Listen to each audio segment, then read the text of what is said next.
acknowledge the presence of Senator Robin Hood Padilla and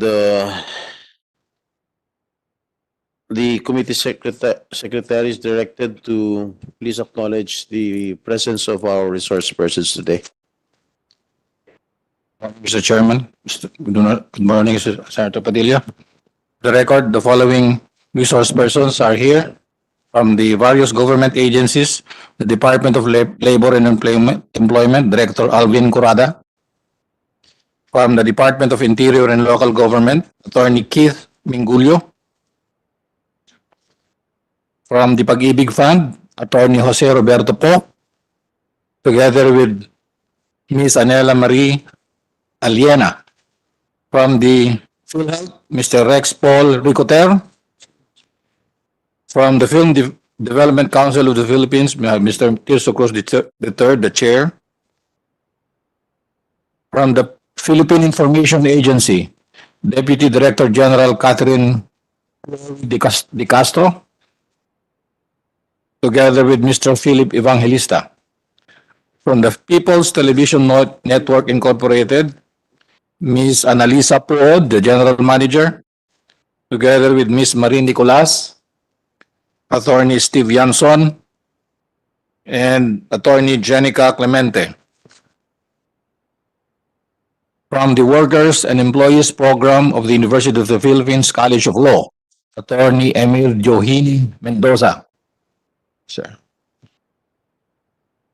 From the various interest groups, we have the GMA Network Incorporated, Attorney Jose Vener Ibarra, together with Mr. Fidel Asuncion, Attorney Regino Moreno, and Attorney Ursuline Grace Feliciano. From the ABS-CBN Corporation, Attorney Maria Sherry Cruz, together with Mr. Leodivico Bumubong Jr. From the Film Academy of the Philippines, Mr. Manny Morfe, Director General. From the Actor League of Filipino Actors, Mr. Dingdong Dantes, the Chairman, together with Ms. Isa Calzado Wintel, Board of Directors.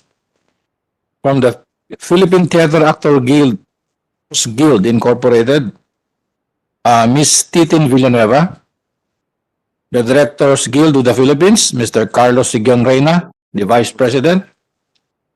From the Inter-Guild Alliance, Ms. Ana Patricia Lapus, the Chairperson. Okay. From the Production and Location Managers Guild of the Philippines, Ms. Andrea Aquino.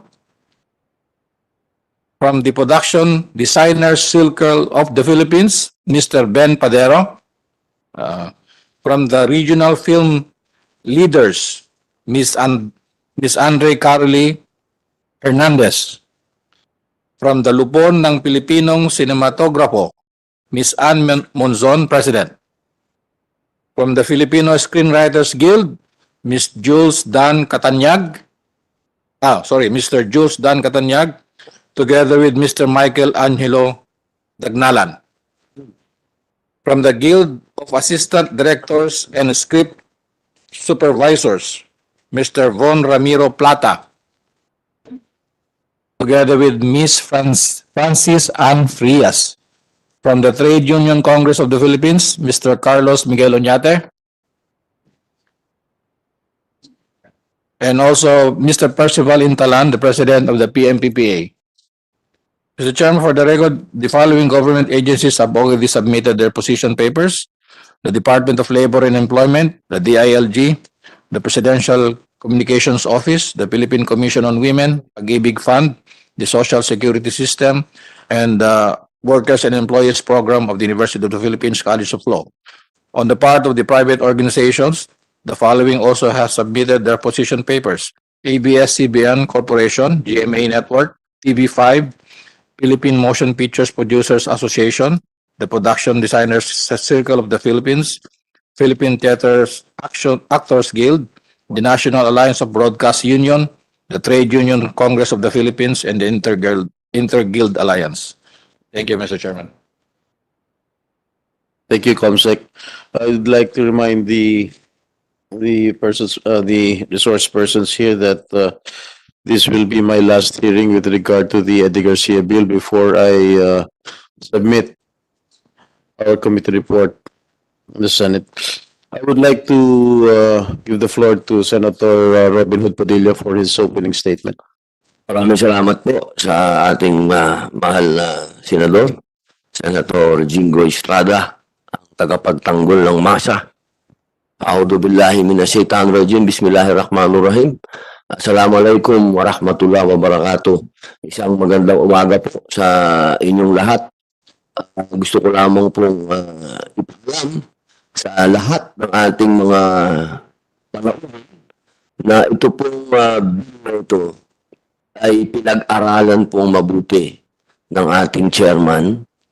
Binigyan po ito ng sapat na panahon. Nagkaroon po kami ng mga consultation. Minsan po, katunayan, hindi nakasama sa budget ng Senado yung ginawa naming consultation. Sapagkat ayaw naming sabihin na kami ay personal interest. Ito po ay ginagawa namin dahil alam naman ng DOLE, mismong galing sa DOLE, na abnormal ang klase ng trabaho sa pelikula at sa telebisyon, pati na rin sa entablado. Kaya po ito hinaharap ng ating British chairman sapagkat karoon na po ng mga maraming pag-uusap ng patungkol dito. Nagkaroon na po ng maraming kasunduan pero wala pang batas na nagaganap. Kaya ito pong pag-uusap na ito, katulad po ng sinabi ng ating chairman, huli na po ito. Kaya sana, dito po sa pag-uusap na ito, mailabas na po natin lahat yung mga gusto natin, nasa damdamin natin, ilabas na po natin. Dahil sana, pagkatapos po nito, wala nang turuan, wala nang sisihan, wala nang batuhan, at maging dahilan para magkaroon ng isang boses ang industriya, hindi lamang ng pelikula, hindi lamang ng telebisyon, hindi lamang ng entablado, kundi ng buong entertainment industry. At yun po ang maging daan upang makuha din natin yung isa pang klase ng pakikibaka naman at yun naman yung patungkol sa holiday. Yun lamang po. Maraming salamat po ang aming mahal na Pangulo. Thank you, Senator Robin Hood. Anybody who wishes to make an opening statement? Mr. Dingdong Dantes. Magandang umaga po, Chairman Estrada and the esteemed members of the committee, Senator Padilla, mga kasamahan sa industriya, magandang umaga po.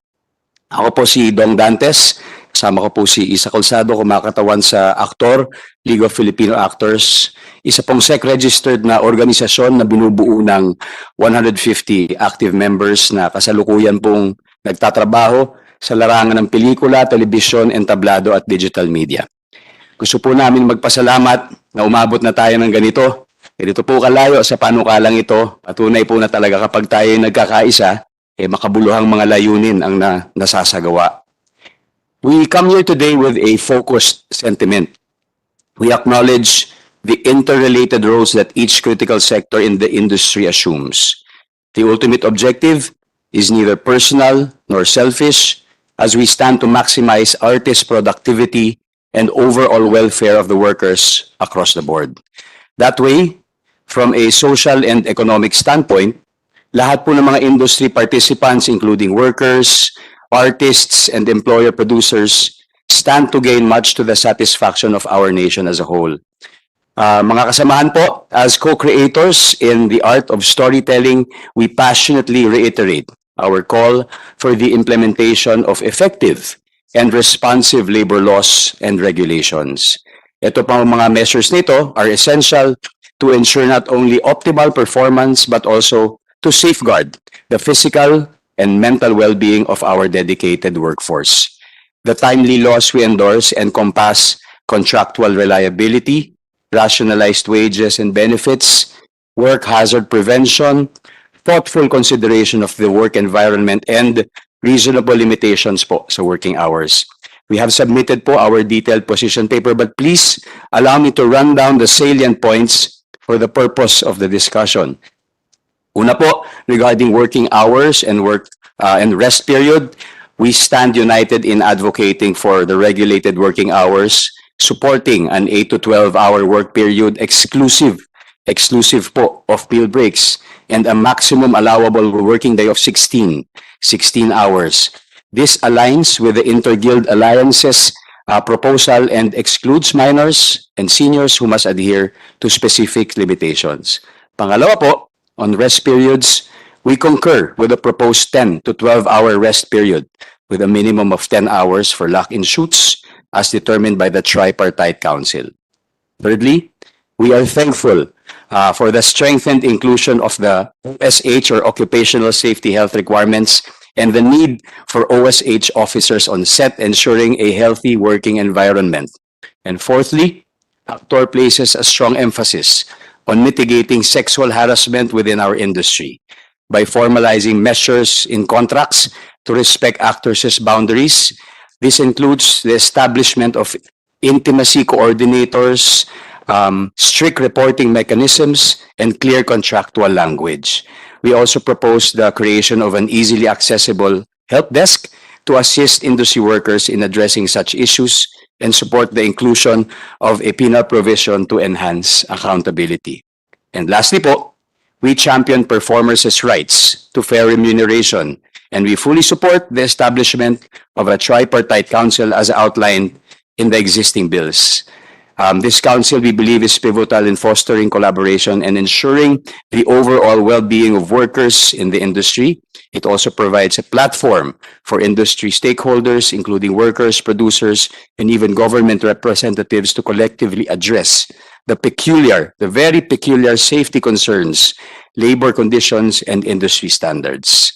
Together, we can strengthen our industry, ensuring it thrives habang pinaprioritize natin ang welfare of all those who contribute to its success. Bilang pong worker artist, wholeheartedly po united po kami in the goal to raise the quality of our industry even further, Mr. Chair. However, we need to start by lifting each other up because we believe that we all share a common destination. And with the success of the entertainment industry in mind po, we highlight the value of establishing the right standards and safeguards to govern it. And by that, we expect the delivery of captivating performances that breathe life into the stories we tell. Because in the long run po, we can also expect sustainability and growth in the industry that makes ours truly world-class. Kaya panghuli, it is our hope for us to strike a harmonious balance between creative output and the well-being of all the performers for the growth and success of the industry and our nation's awareness. ACTOR po and all our stakeholders are very grateful, Mr. Chair, Mr. Senator, and honored for the opportunity to be heard in the process of developing these bills. We pledge our commitment and assistance in seeing that these bills are enacted into the Eddie Garcia Law.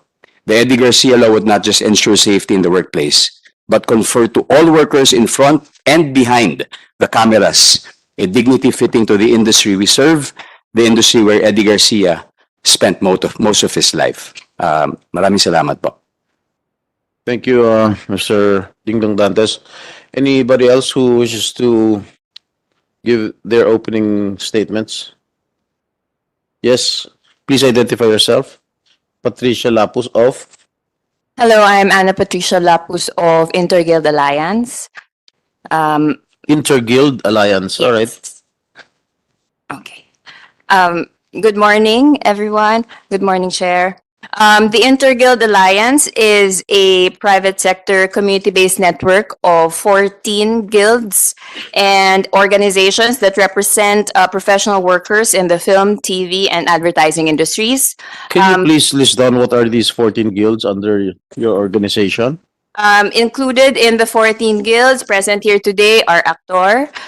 We have the Directors Guild of the Philippines, or DGPI. We also have the Guild of Assistant Directors and Script Supervisors, the Filipino Screenwriters Guild. We also have Lupon ng mga Pilipinong cinematograpo or the cinematographers, one of the cinematographers guild. We also have in our membership Filipino film editors, kapisanan ng mga assistant directors sa Patalastas or CAPS. We also have the North Luzon Cinema Guild represented here today by Ms. Amaya Han of the Regional Film Leaders.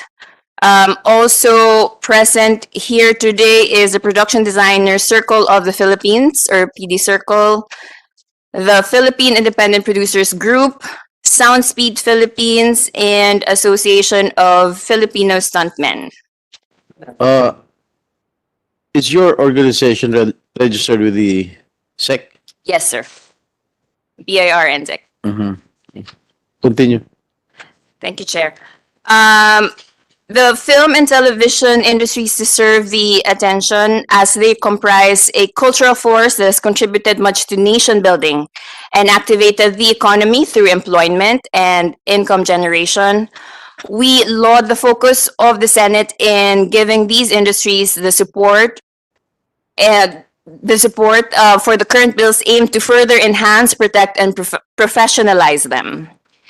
As the Senate prepares to consolidate several bills upgrading the working conditions and safety standards of the audiovisual industries, we thank you for joining the IGA to participate in these discussions. We'll summarize our three key elements for the bills presented here today. Our position is as follows. Firstly, we suggest a 16-hour maximum time frame.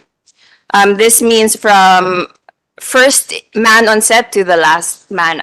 Pakiulit. Your last statement. We suggest a 16-hour maximum time frame.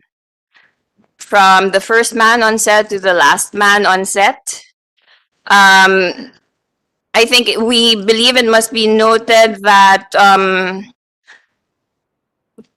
it usually takes a minimum of 2 hours to settle into the location, another 2 hours for meal breaks, and another hour maybe to dismantle everything. So that's roughly 5 to 6 hours where the camera isn't even running. Including the ingress and egress.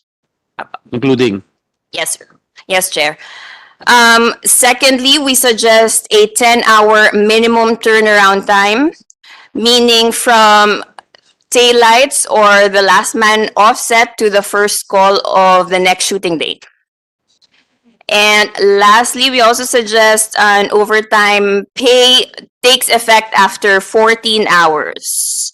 It must, however, be noted that personal contracts, negotiations, and other legal agreements of above-the-line film workers with respect to their with their respective productions be honored and respected.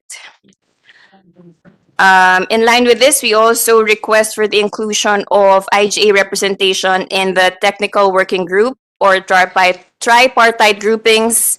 It is a struggling moment for the industry, but we believe that we can help shape a good future together.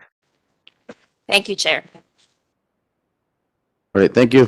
Thank you. Anybody else who is chairman of the FDCP, Mr. Tirso Cruz III?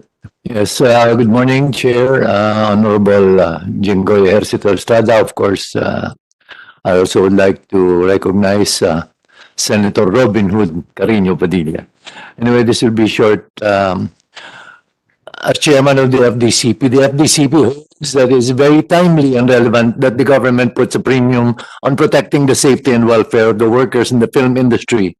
But it is also equally important to give focus on the capacity and limitation of our Filipino production companies, who are all still recovering from the economic downturns brought about by the late COVID-19 pandemic. The recovery and development of our beloved Philippine film industry has many problems that will have to be solved with multidisciplinary approaches that will require the collective efforts of all of us. We all have to look at an industry-wide perspective, a bird's eye view that acknowledges all the needs from all sectors of the film industry, from the actors to the production crews to the production companies and the end users. I'd like to highlight the merits studying the best practices from other countries, but it would also be favorable to study the policies in the protection of workers in other industries of the Philippines that are more developed or sophisticated in addressing the needs of labor. As we continuously find the common ground and make important compromises, I believe that we can reach agreements that will both benefit the demands of our hardworking film workers, the economic consideration of our Filipino production companies, and the changing preferences and taste of the Filipino audience. That will be all, Your Honor. Thank you very much. Thank you, Mr. Tirso Cruz III. Anybody else?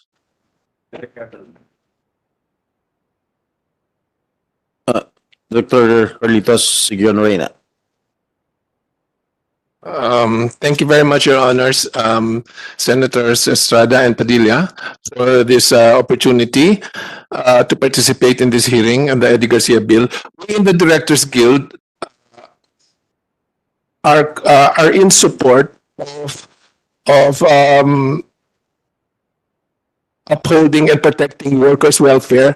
At the same time, we are also concerned about sustaining production, giving the producers enough, giving them the opportunity to sustain production on an industrial scale.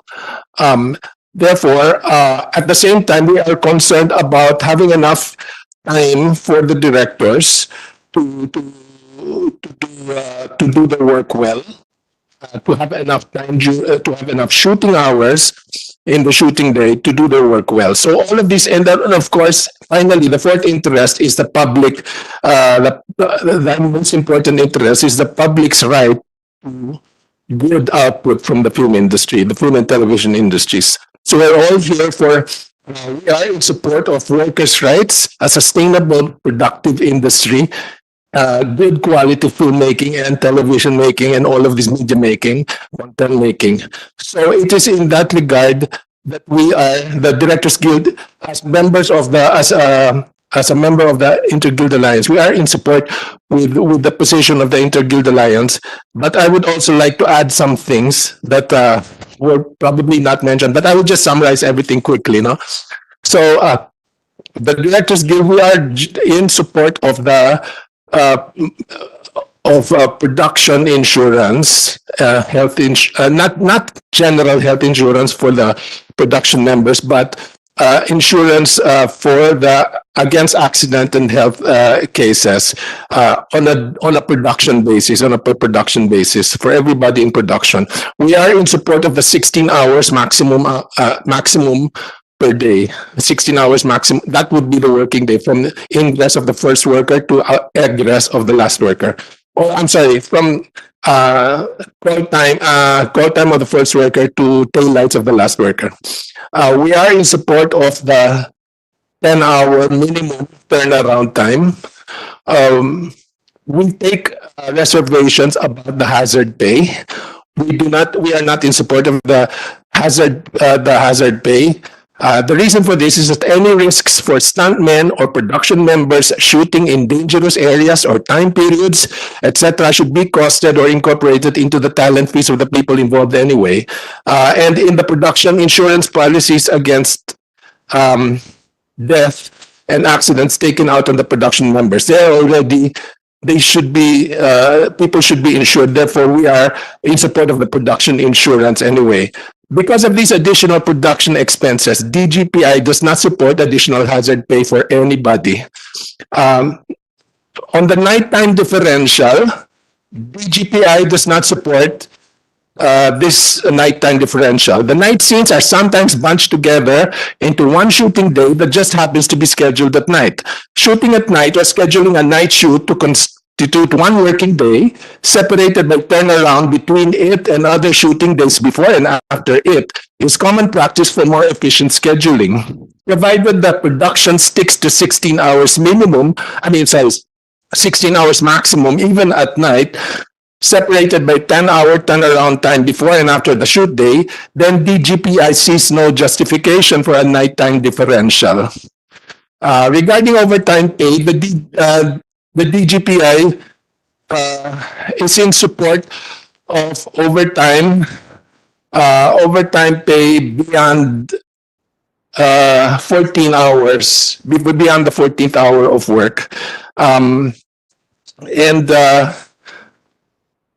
however, we are concerned, we are really more in support of the overtime pay for all below the line workers rather than above the line workers. Because it is the below the line workers who need the overtime. The above the line workers are usually packaged, rated anyway, and it's kind of tricky to. But if we have to go there, our position is we leave the percentages of overtime, percentages of the hourly rate, that whole discussion. We leave that to further discussions in the TWG or in the tripartite council. But we really are in support only of overtime for below the line workers. So that's I would end it at that point, and like look forward to participating in more discussions on this. Thank you very much, Your Honors. Thank you, Direk. Anybody else? Mr. Manny Morf, meron pa? The producer side, wala. Producer side? I think they already submitted their position paper, no?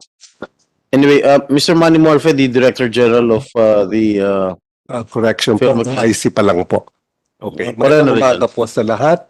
Film Academy. Senator Sir Estrada and Senator Padilla.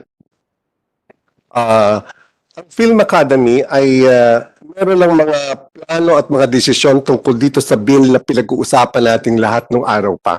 Kaya I'm speaking on behalf of the Film Academy as what we have planned years ago, even during the time of Leo Martinez.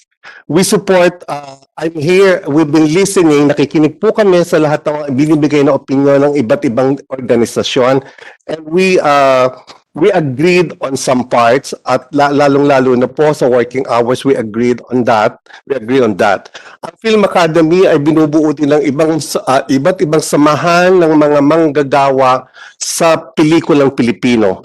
At kami ay sumusuporta sa mga binabanggit nila ng mga dahil ng mga working hours, except lang po, and I would like to stress, ang amin pong stand ay wala pong extension whatsoever. 16-hour work is period. There should be no extension or kahit po bayaran, because mas mahalaga po sa Film Academy ang kahalagahan ng kalusugan ng manggagawa. Ang kailangan po ng manggagawa, especially to the kind of work that I belong to, I am a production designer ever since at wala po akong alam na trabaho kundi ito na ayan, kaharap po natin ang mga manggagawa na isa sa pinakamahirap na trabaho sa pelikula ay ang art department, ang production design.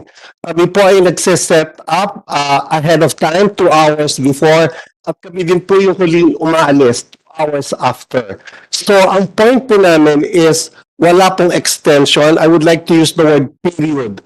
Na po ano sabihin ng iba kasi po pag kahit po yung iba magbibigay ng second unit, second team, hindi po yun applicable. As in, like po sa akin, ibig mo sabihin pag ako natapos na, pagpapasok ko ng ibang production designer, that is not applicable. So we request this group of people, so let's fight for a period, 16 hours period. Wala pong extension, kahit bayaran ka pa ng doble ng producer, it doesn't really matter. Money is not a matter when it comes to considering our health. That is our stand on this Eddie Garcia bill. Sa lahat po ng mga panakala dito, we support it. Kaya we would like just to stress deeply, there should be no extension, no reason, nothing at all. Let's fight for that. We don't need more money. We need protection for our health so we could work na mas matagal pa sa industriya.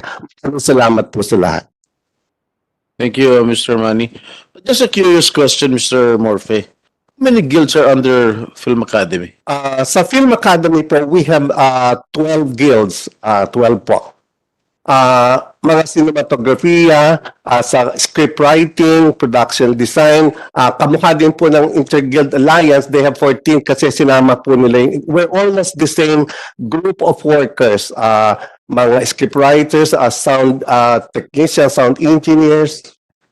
Pati po ang dalawang asosasyon ng mga producers are under the Film Academy of the Philippines, which was established way back in 1981.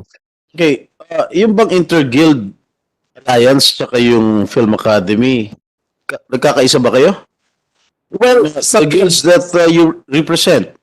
well, Kasi, okay. So, kasi meron tayong cop, tapos meron tayong aktor, meron iba sa mga producers guild, iba yung sa director. Ano ito, breakaway group ba ito, no? wala po akong maibibigay na komento, kundi okay lang po. Kasi ang nakita ko po kasi doon, sarili ko pong opinion, kami po ay mga old-timers na sa pelikula, na sila ay parang, well, ang nakita ko po noon where they were establishing, somehow they do not believe in the membership of the Academy Guilds because they are considered old-timers. They are the new breed of workers which are working presently in the industry. But ang amin naman, ang aking masasabi is yung aming kakayanan, but we are not in difference with the IGA. Ang pinaglalaban nila, kaya nga po ako, we did not presented a working paper proposal because as I have heard, I agree on the proposal of 16 hours. I do. Sa dami-dami po na ibibigay ng mga position papers, masyado na pong magulo. Ang nakikita ko po, just, well, I'm not, modesty aside, I would rather to speak for everybody, kasi ang amin sa Film Academy, magkaisa tayo regardless of ano sinamahan mo, brand group. Importante po, kaisa. Kasi pag hindi po tayo nagkaisa mga kababayan ko, mga taga-pelikula, kahit na 10 senador ang mag-usap-usap, hindi po tayo makakabuo ng kahit na isang alituntunin para sa industriya. Hindi po yan mabubuo. I would like to stress that. Let's unite finally in order to establish one set of working rules and regulations for the whole industry. I beg of you people. I've been there for quite so long. Pag hindi po napagbigyan yung opinion ng isang grupo, gagawa ng bagong grupo. Hindi napansin yung grupo nila, gagawa na naman. Wala pong katapusan. Para po tayo mga Pilipino sa abroad. Kanya-kanyang gawa ng mga grupo. Ay, nako, ito po, kahit ng Silino, we're working on a unification of all the stakeholders in the movie industry. We will be doing that, well, as I have mentioned in our past meeting, and we call it a summit. And ako, I am working for that unification of all working people in the industry, regardless of ano pangalan mo, ikaw man SEC1, si Pepe ka, importante, sa ano ba industriya mo? Isa lang naman po gawa ng pelikula. Hindi po ba?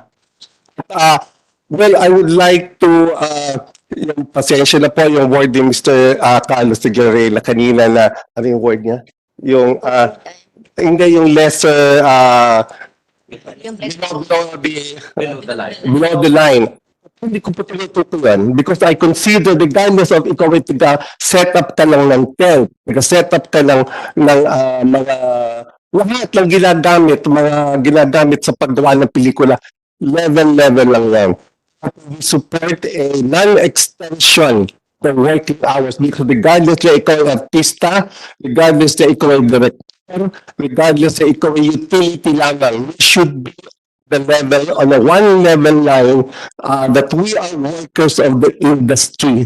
That I would like to appeal. Let's think that way. Hindi po tayo nagkakagulo-gulo.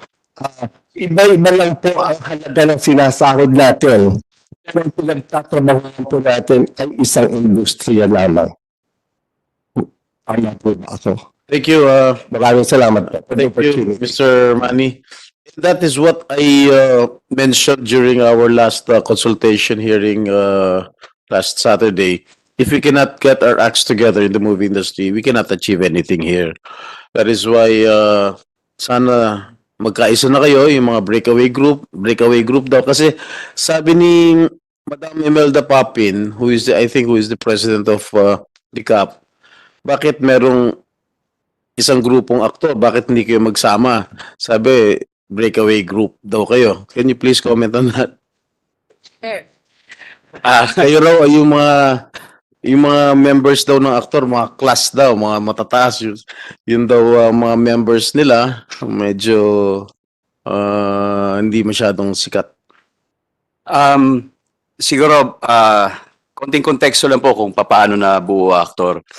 Nabuo po kasi ang aktor nung height ng pandemic, nung panahon na hindi namin alam kung anong mangyayari sa industriya, kung anong gagawin namin.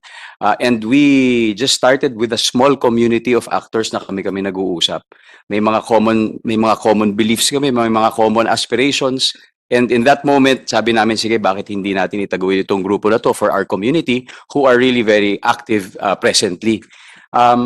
Hindi lang naman sa mga issue na ganito ang layunin ng aktor sa pagbuo ng organisasyon. Meron din kaming mga layunin katulad ng pagtatayo ng mga social enterprise. So my point is may specific needs po bawat isang grupo. And yung sa amin po, yung sa grupo namin aktor with 150 members, ito po yung isang mechanism. Any members? 150 po. Namin po Compared to 1,000 plus daw sila. Yes po. Mm. Pero ang gusto ko rin pong i-stress dito ay yung position po na ibinigay namin, while I agree and I believe that we should be under one industry. Lahat po iisa lang gusto natin. Whether masunod po yung position namin or not, gusto rin po namin talagang ibahagi yun dahil yun po ang feedback ng aming members. Yun po ang ginawa namin through proper consultation with them at yun po yung resulta ng mga na-experience nila currently on the ground. Dahil very peculiar po yung ating industriya, marami pong nagbabago every week, every day. Kaya ito po yung basis ng aming position na ibinibigay ngayon. But of course, we agree na talagang dapat naman under one industry po tayo. Pero may iba-ibang interest din po kasi ang bawat grupo. And I also want to encourage kasi hindi lang naman po, marami pa pong grupo ang hindi organized, like the makeup artists and many different groups within the whole industry.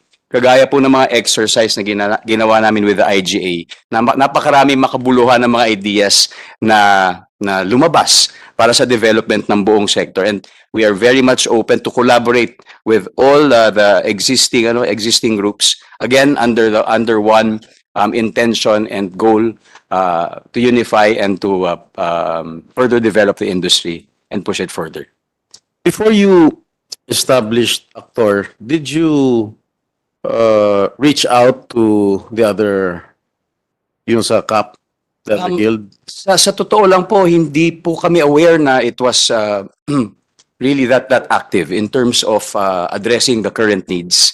Kasi parang ang mga nandun lang po ay yung existing Viber groups, wala pong means of So walang members. contribution. So hindi naman po sa ganun, pero siguro it's more of kung ano yung pangangailangan ng panahon na yun, especially during the pandemic, yun po yung hinahanap namin. Kaya rin siguro nagkaroon ng ganitong klaseng. Okay, you just mentioned earlier that you established that organization during the pandemic. Just July, June. No, May. The height of the pandemic. The height. Okay. First. Siguro mga 1 to 2 months in the. What have you contributed to the movie workers? Did you have any project with regard to the movie workers?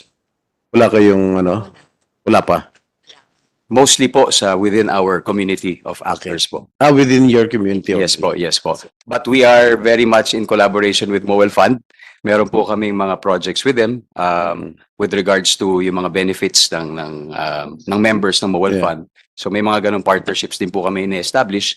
And that's why we reiterate that we are open to partnering with like-minded groups, again with the intention of unifying the industry. Did they reach out to you? Yung CAP? Hindi Because po. according to Madam Imelda Papin, they were trying to reach out daw sa inyong group. But Personally, I have not received any invitation. But definitely, we are very much willing to. But do you think talk to them. magkakaisa kayo? Definitely, sa layunin natin yun ito. naman po dapat. Yeah. Direct Carlitas, you were raising your hand. Mr. Chair. We're really, I think regarding the concern ng Mr. Chair, your concern about yung getting the voices together. I think ako lang, I mean, I don't think we have to worry about it kasi we can all get together on things that we all agree on the bill, even if we're from different groups. And as far as kung about yung nabanggit lang about the difference of the groups, no, I will just speak for the DGPI. The origins of the DGPI. Yes, we are a breakaway group from the KDPP, which is a kapisanan ng mga direktor ng Pilipino. I'm a founding member of the breakaway group called DGPI. Yes, it is a breakaway. When was this established? This is 1994. DGPI 1994 pa? Yes. And the reason is not because of it was not because matatanda na ang tagat KDPP, because I'm of the same age group as the people who are in KDPP. So matanda rin ako. The reason is because the original reason is because ang concerns principally, and I find that at least in our case, no, we wanted to focus on concerns of, let's say, yung mga education, parang concentrating on getting, you know, like mga certain issues that affect the art and craft of filmmaking, such as mga censorship, mga ganong issues. The Directors Guild at that time, basically, the main concern was welfare issues. And I find, ako personally, I'm not speaking for the DGPI at this point. I just want to make it clear. I think I mean, just for this statement, I think that's basically the divide sa tingin ko lang, is that ang FAP is concerned principally about welfare issues, which is great. No, moving welfare issues. We are also concerned about that. But we're concerned about things other than welfare issues. Education, parang development, pushing films, Philippine films locally and abroad. So there are a lot of things that we're concerned with na are not really, which I feel lang, I could be wrong, but I feel that are not the priorities of FAP. So that's why meron divide na ganon between the DGP, but we are ready to work with FAP, and we can align and definitely come together on things that we agree on, kahit na we're from different groups. We have ano naman, I would like to think that we have that mutual respect. But it's not about because matatanda na yung mga taga-FAP. Hindi po yun. Hindi ko alam kung saan ang galing yun. Thank you. Thank you, Director Litas. I'd like to acknowledge the presence of the late Res Cortez. Patricia. Thank you, Chair. I would just like to address also the concern of Mr. Morfe. We do believe that the several guilds that we have under IGA and also under FAP can coexist. We believe that the workers should have the freedom to organize themselves as they see fit, as long as, you know, they find the group that they feel aligns with their beliefs. To provide context also, the IGA was actually formed during the height of the pandemic along with everyone else here. We partnered with PMPPA at that time as well in terms of crafting the protocols, what we believe should be the COVID protocols for the industry working during the time of the pandemic. And that's, I would say that's how we came to life as an umbrella organization of these 14 groups. And to assure also Mr. Morfe, we are willing to align with you on any other concerns or issues for the industry. So we could have a unified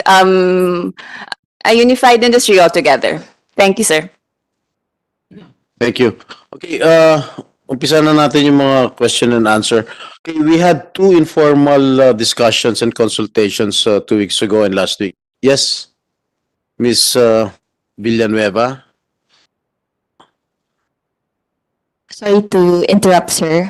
I'm Titi Villanueva from the Theater Actors Guild. Nakapag-present na po ako ng position paper namin last hearing. Theater and Actors Group. Theater Actors Guild, sir. Opo.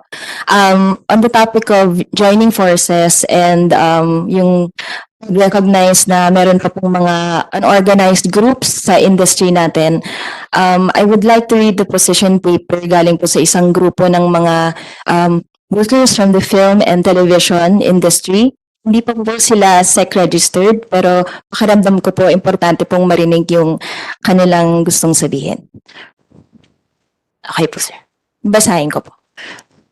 Is that how many pages? Bibilisan ko po, sir. Mga 2 and 1/3.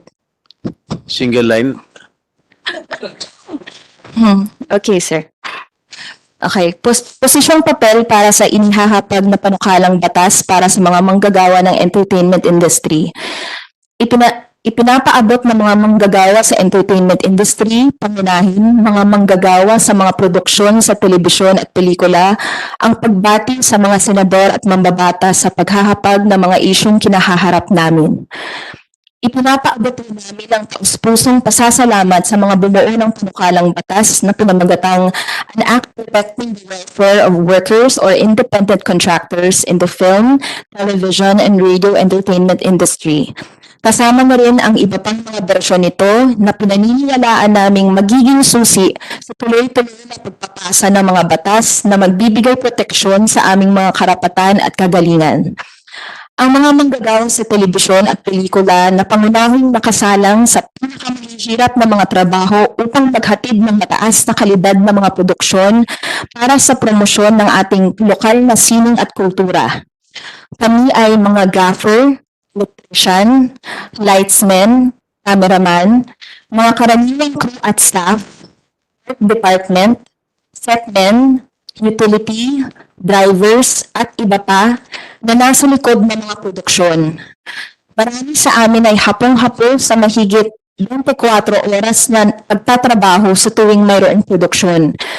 Marami din sa amin, sa kabila ng napakahihirap na kalagayan sa trabaho, ay tumatanggap ng sahod na napakababa kumpara sa oras na aming inilalaan sa pagtatrabaho.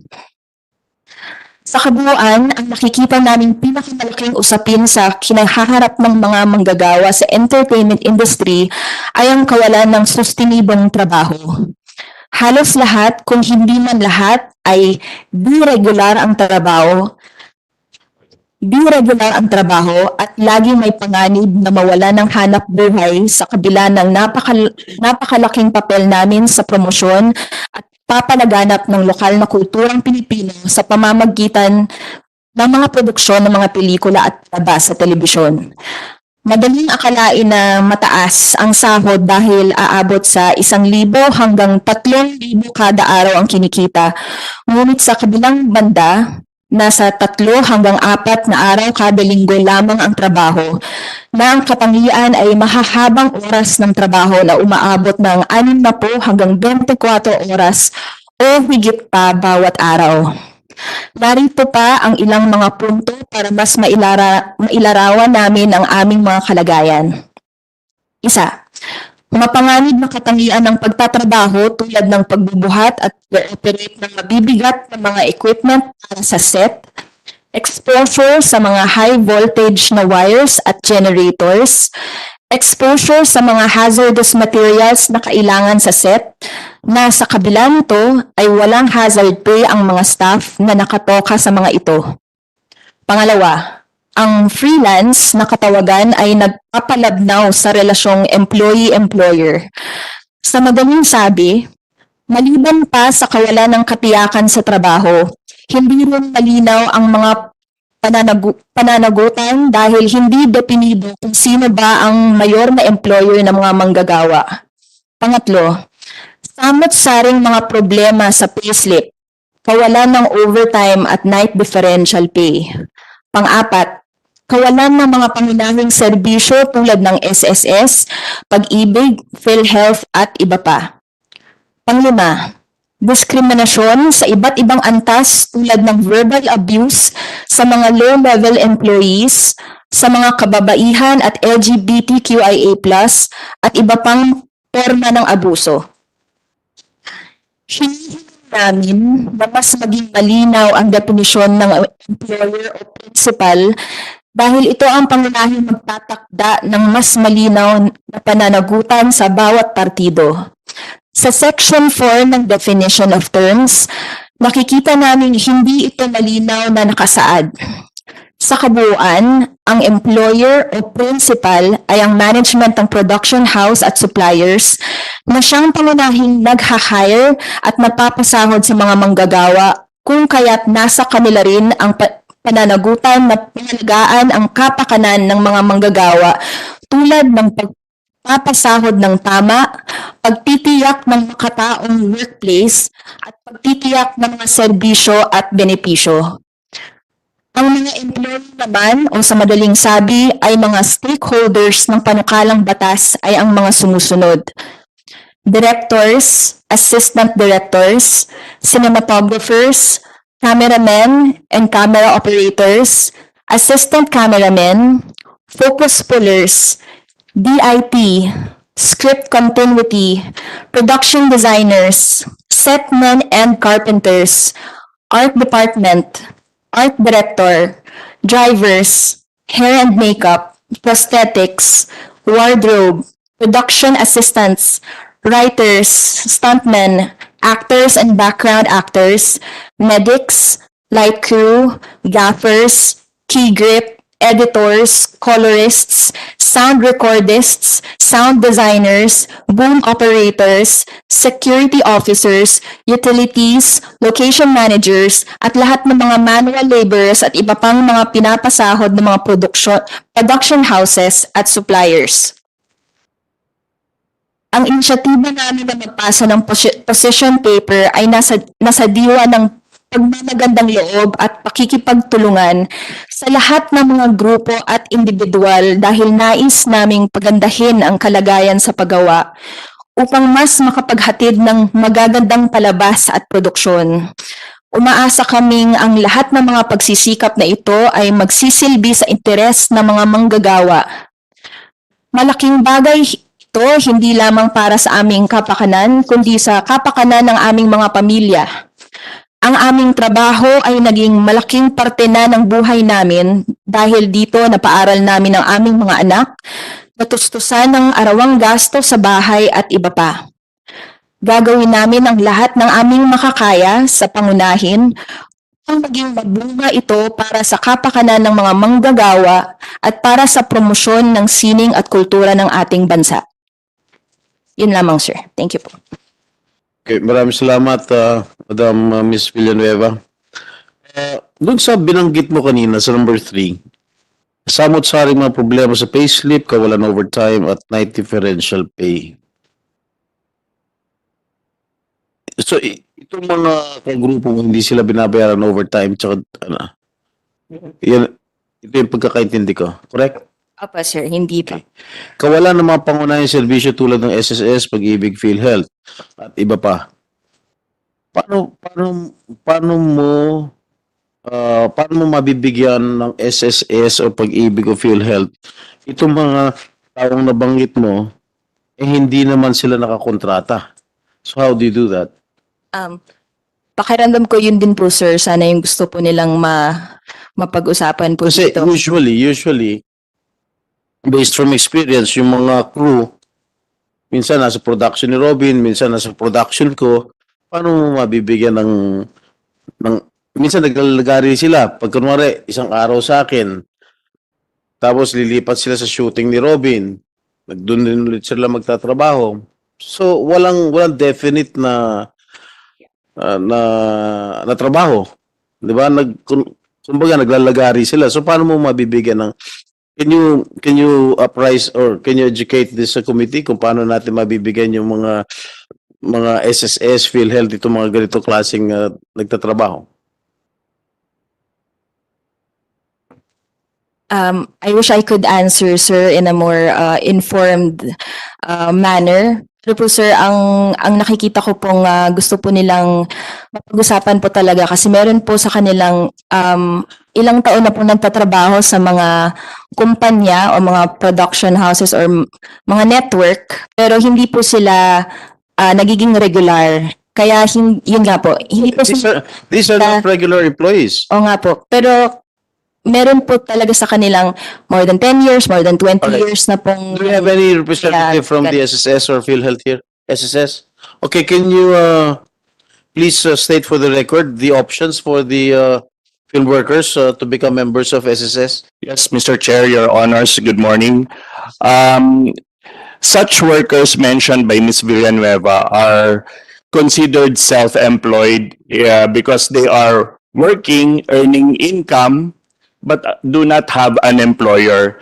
So bilang self-employed, kailangan po sana mag-register sila sa SSS bilang self-employed at maghulog ng contributions to SSS bilang self-employed.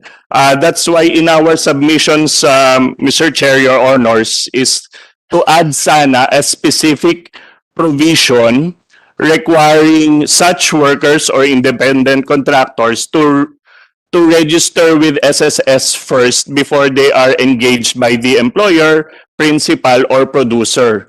Both SSS and the employer, principal, producer, and the self-employed person himself or herself has a role po, Mr. Chair, Your Honors, in registering with SSS and paying contributions accordingly, Mr. Chair. Maliwanag yun. PhilHealth. Yes, Mr. Chair, Your Honor, it's the same principle. The actors, actresses, and other in the film industry, in the TV industry, they are considered to be independent contractors or self-paying individuals. So they are required to be members of PhilHealth, and they will contribute their own premium contribution to PhilHealth as independent contractors. Pag-ibig. Mr. Chair, for Pag-ibig Fund, gano'n din po.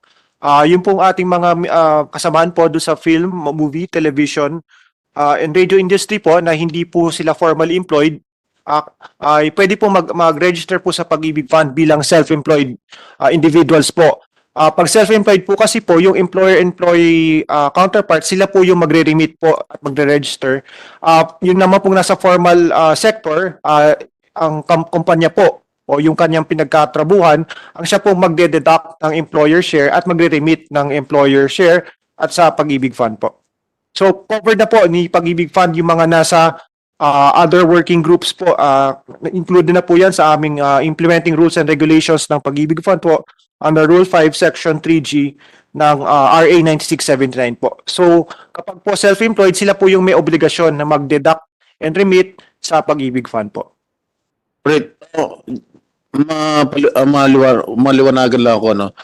Magre-register sila dito sa PhilHealth, SSS, Pag-ibig. Walang bayad yan, ha? Wala pa, Mr. Chair. Libre. Yes, Mr. Alright. Thank you. Wala na? So, okay, just to give you a brief background with regard to the consultations and discussions, the two consultations and discussion last week. Kasi medyo informal yun. Ngayon gagawin natin formal. Okay, during our dialogue with the members of the entertainment industry last September 15, si Mr. Coco Martin mentioned that his production team is currently doing a 12-hour taping day. Kasama na po dito ang oras ng para sa tanghalian, merienda, sa umaga at hapon.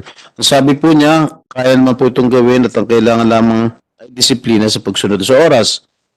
This matter continue to be an important topic, even the second dialogue with the stakeholders. Okay, may we hear for the record the position of our stakeholders regarding this proposal. Gawin lang natin formal to kasi I already got the answers from some stakeholders concerned during our last consultation. Sino pwede sumagot? Kaya raw gawin ni Coco Martin 12-hour taping. And when I asked him if it is applicable to the movies, sabi niya, yes, it is applicable. Kung kaya niya 12 hours, di mas mabuti. But I don't think it might not sit well with the producers. Kita mo, nagtataas ng kamay si Percy. Percy?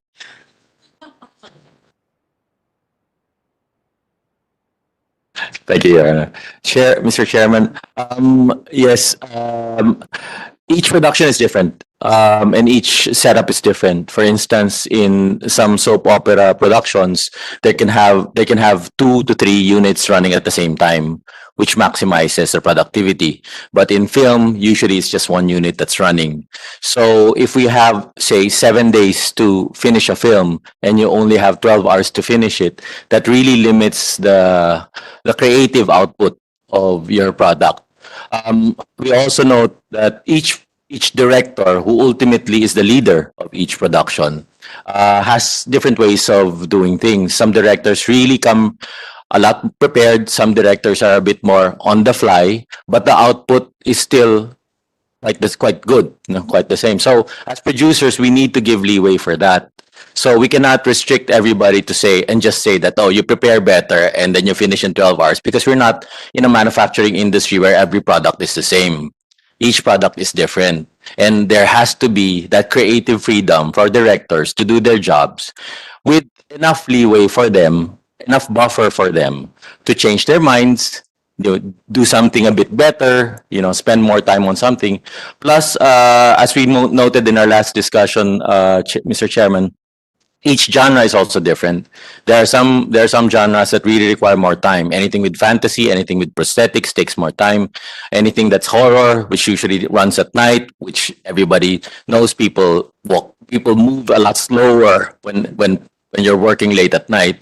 So those things affect the number of working hours. That's why we are espousing that we maintain 16 hours. I think that's a sweet spot for everybody. 16 hours period, according to According to Mr. Manimo. wala na extension. Our only clarification, and I think this is going to be in the technical working group already, is that we cannot, even if we want to start from the first person on set to the last person on set, we have to consider that if a director has 16 hours of work, there will be people working before the director arrives. So it cannot be counted, because otherwise what will happen is we count from the first person on set and the director is only working for 10 hours na, because there's 6 hours of preparation before the director comes or whatever. So that's why we are espousing that we become a bit more flexible. The goal here is that each person should work a maximum of 16 hours. All right. Katas kamay. I was just about to say, to make it clear also, one of the points nga, dito sa pinag-uusapan ngayon, Your Honor, yung working hours, iba-iba sinasabi are based on call. Parang nga nagsasabi, dapat mag-umpisa raw yung first scene na kukunan sa'yo. Mag-umpisa yung time. Hindi siyang gawin. Halimbawa sa akin, nangyari niya, lumabas ako sa isang balabas, kung on call, prosthetic makeup ako. So, 2.5 hours, andun na ako sa makeup. So, kung din mag-umpisa sa call, I'm not taking the side of the producer. Lagi na yung producer sa akin 2.5 hours dahil mini-makeupan pa lang ako eh.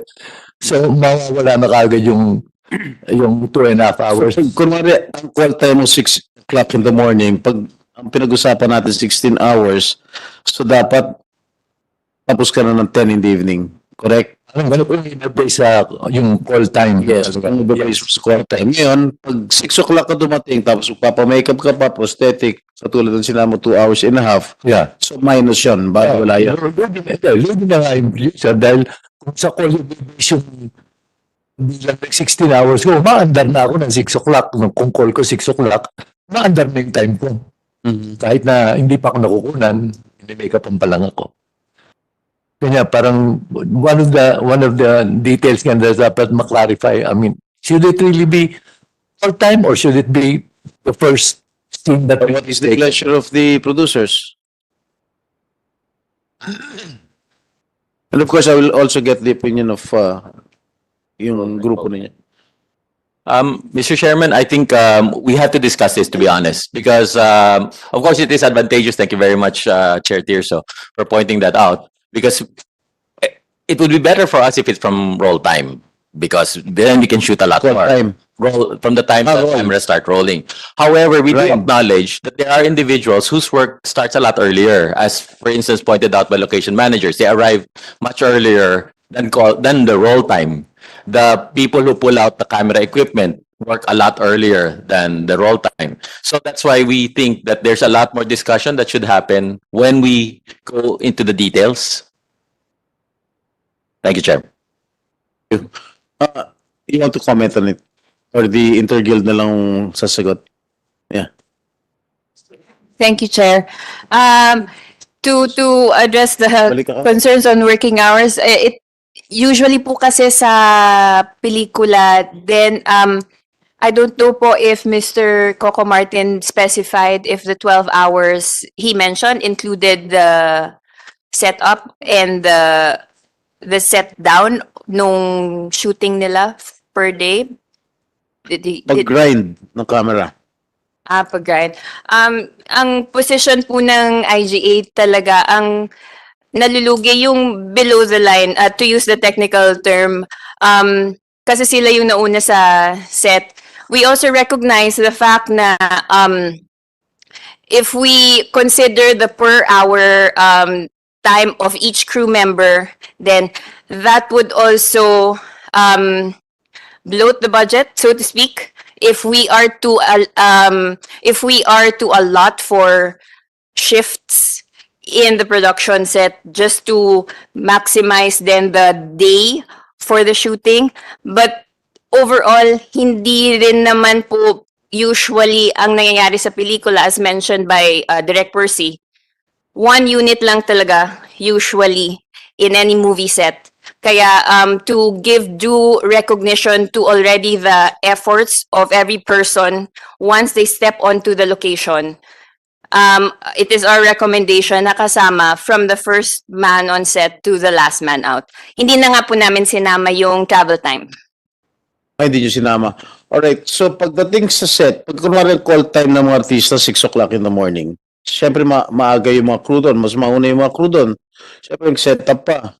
Correct? Pag dumating ang mga crew ng alas 5 ng umaga, kasi 6 o'clock or 1 hour before the call time, so dapat umalis sila ng 10 o'clock, 11.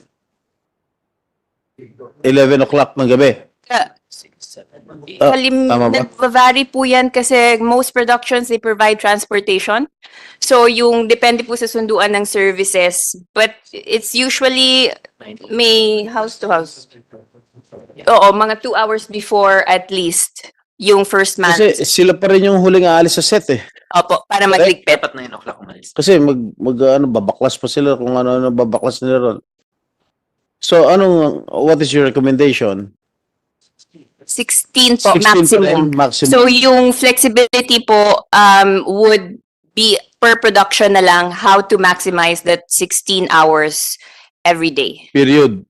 Opo. No overtime pay. Yes. Kahit pakiusapan ng producer, baka pwede additional 2 hours, bigyan ka lang namin ng Po, as far as IJ is concerned, Usually, ganyan naman nangyayari.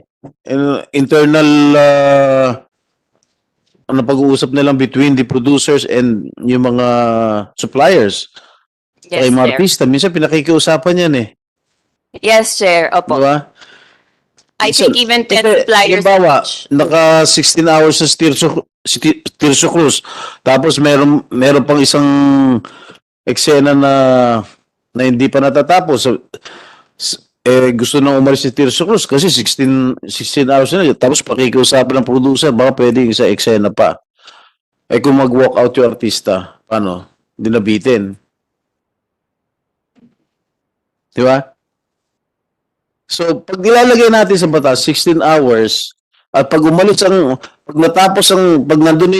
pag nakapagtrabaho na isang artista na 16 hours, obligado na silang umalis, unless pakiusapan sila ng producer. Meron mga artista ganun, pagka sinabi sa batas, 16 hours, aalis na sila. Regardless kung meron pa silang big scene or whatever. It's very rare na yung artista po yung pinakamatagal. If anything, they would be the group of people Okay. na Yung mga shortest time. line workers, Apo. pag nakapagtrabaho na sila 16 hours, tapos meron pa natitira malaki eksena, pag umalis sila, pack up na rin shooting. Opo. Diba? Yun po yung recommendation ng IGA. Hindi.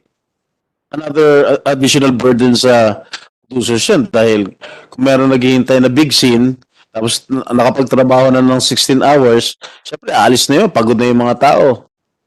Yes, Good morning po. I'm Ann Monzon, President of Lupon ng Pilipinong Cinematograph po, which is the Cinematographers Guild. Under us po yung lighting and camera department, which constitutes a lot of the workers on set. I hope I can in a way, although they're not organized, I hope I can speak for them as their department head. Kami po yung department heads nila. In the case po na Sir Senator, while mas maaga nga po pinakamaaga po dumarating yung production design, art department. So, by the IGA call of 16 hours only, hard stop, it will count, as we already mentioned earlier, the first person in and the last person out. Whether or not ma-fulfill, it doesn't matter how long any of the other departments work within those 16 hours. Sana po, nasa batas, 16 lang, hard stop for the last person, whoever it is who leaves on set. So, kung ang artista po ay kinailangan lang ng 12 hours, thank you po, pack up na po sila. Pero yung unit po namin na magsiset up pa po, nagsushoot pa po kami minsan ng mga close-up, ng mga kamay, ng mga puno, mga establishing shots. Yung mga tao po namin, and then yung mga tao po ng art department na magsiset down pa po, after pa po nung aming technical team, sana po, pasok po lahat, saklaw po dun sa 16 hours, and wala na pong negotiations after that. The overtime po sana will be something that is contractually agreed upon on a case-to-case or a per-project basis. Depende po if a person or a unit or whoever is involved in the project wants to set the time at 12 hours or 14 hours and then overtime after that. But all in all, one work day for everybody should stop at 16 hours. thank you. Yes, Ding Dong. Pandagdag lang po. Since we are in the creative industry, sa totoo lang po yung mga performers, mas marami pong oras ang pahinga namin versus yung mga mas maraming tao sa set na literally and figuratively mas mabibigat at mas malalaki ang binubuhat. Kung doon po sa tanong na kung pakiusapan ay papayag ba mag-extend, I am pretty sure papayag at papayag po. Because sabi nga in the industry, because we are in the creative industry, we won't stop until we get the job done. Kaya it is our hope na meron po talagang kahit papaanong framework sa pamamagitan ng batas na ito na pwede nating balikan. Kasi kung sa pakiusapan, sigurado papayag at papayag. Pero kung meron po tayong sinasandalan, at least may basihan po. And You're talking about yung artista. Papayag at papayag. kahit opo, everyone po everyone Including those, yung mga kami po ay papayag, di siyempre lahat po damay-damay na. So gusto po namin yung protection na to, yung 16 hours, kung ano po mang number yon.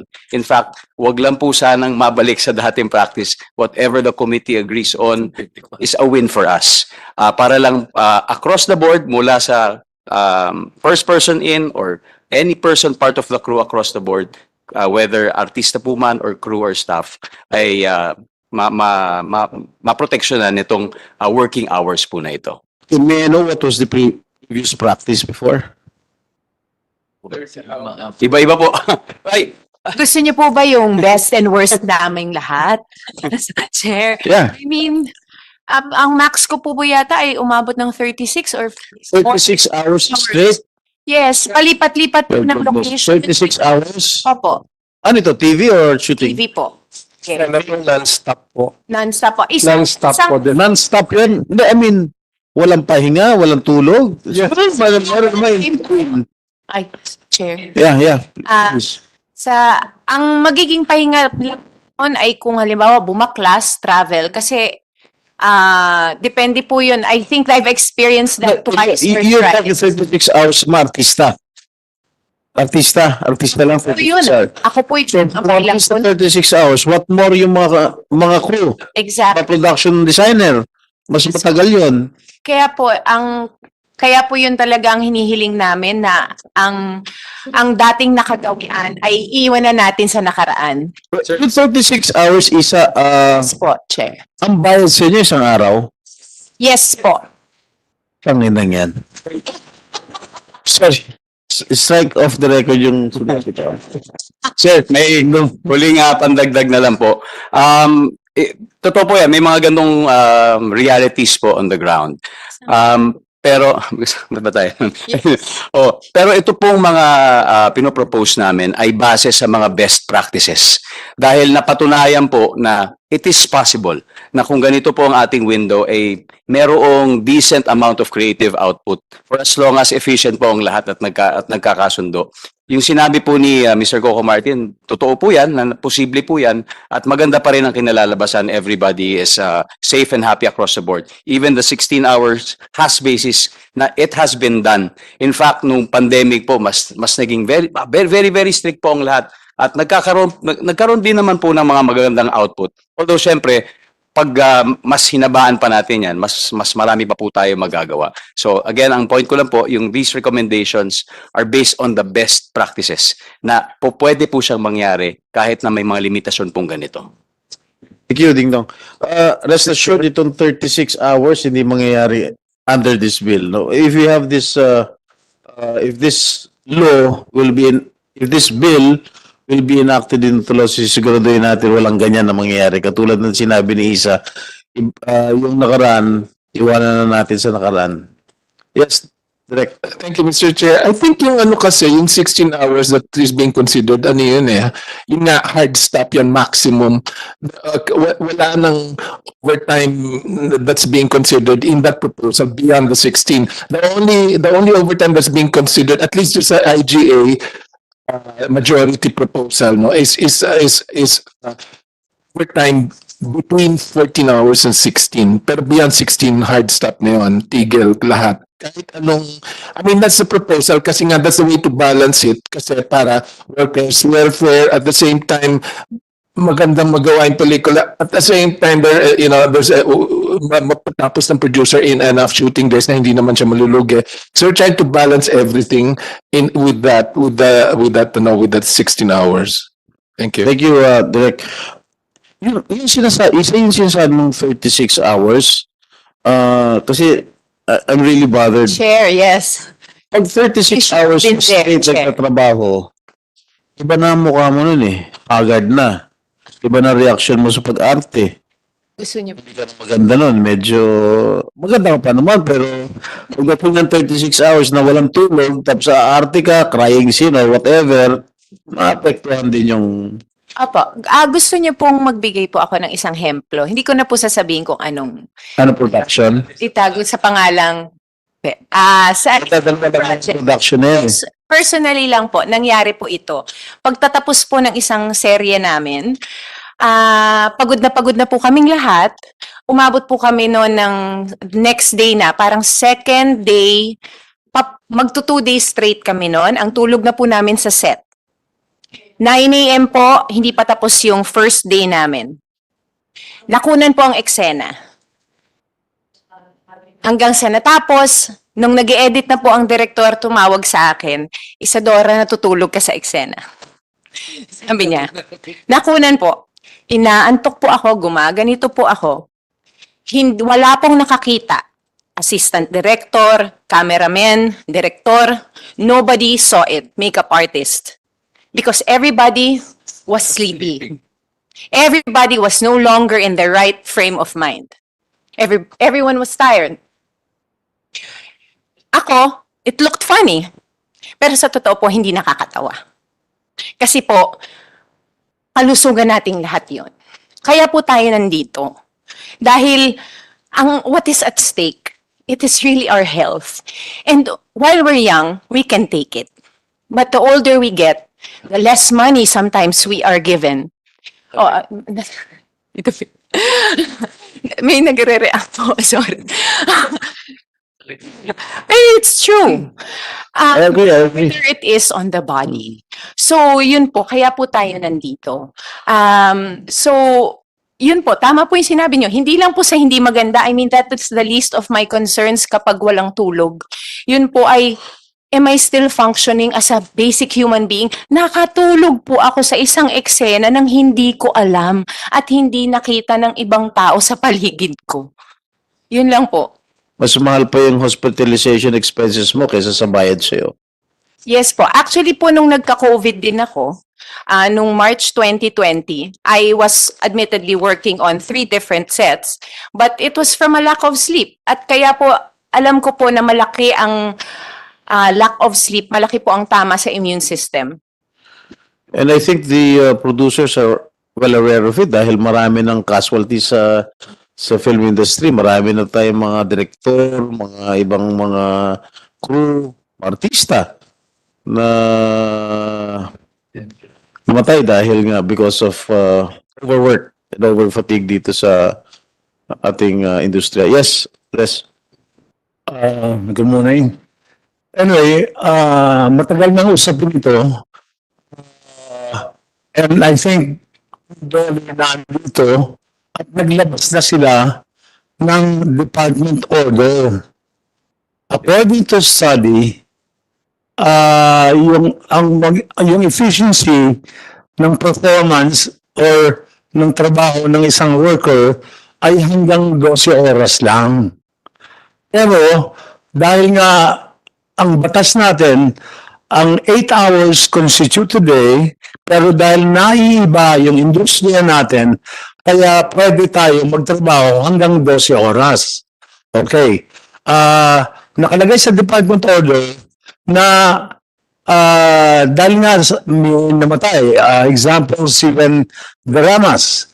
At dahil doon, nag-set na talaga sila, meron department ang dole na nag-aaral dahil sa kalusugan natin.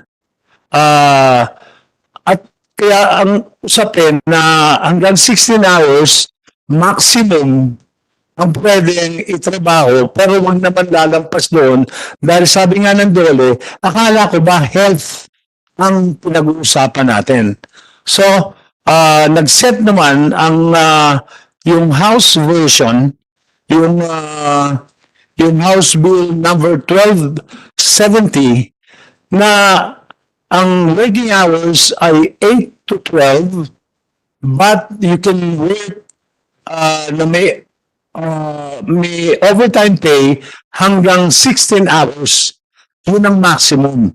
Kaya base doon sa pag-aaral ng DOLE at meron ng nakasulat yan, meron department order na doon nakalagay yung health and safety standards na dapat natin sundan.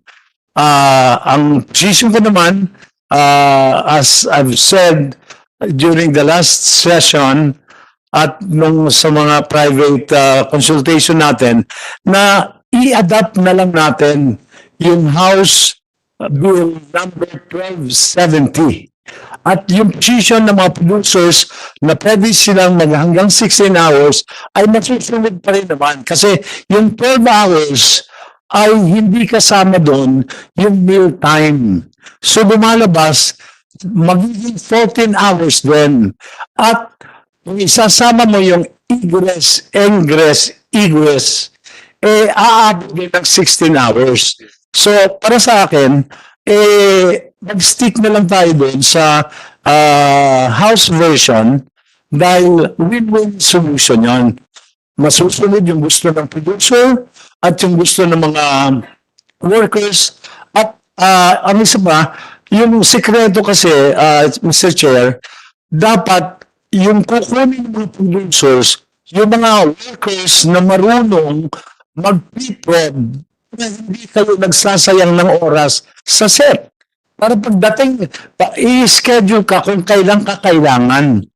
Para hindi na kayo magbayad ng overtime. So, at ang working time applies to everybody. Hindi lang para sa artista.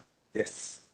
At Mr. Chair, for your information, minsan yung ibang nating mga artista ay nakatali sa isang kontrata, sa isang network na pinirmahan nila na kahit na umabot ng 18 hours ang trabaho, hindi sila dapat magreklamo kasi nakalagay sa kontrata nila.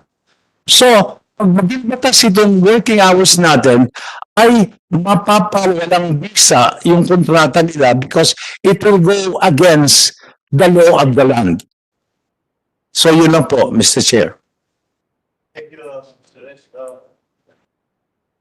Thank you for your insights. The chair will not adopt the House version of this bill. Maybe some provisions, but not in toto.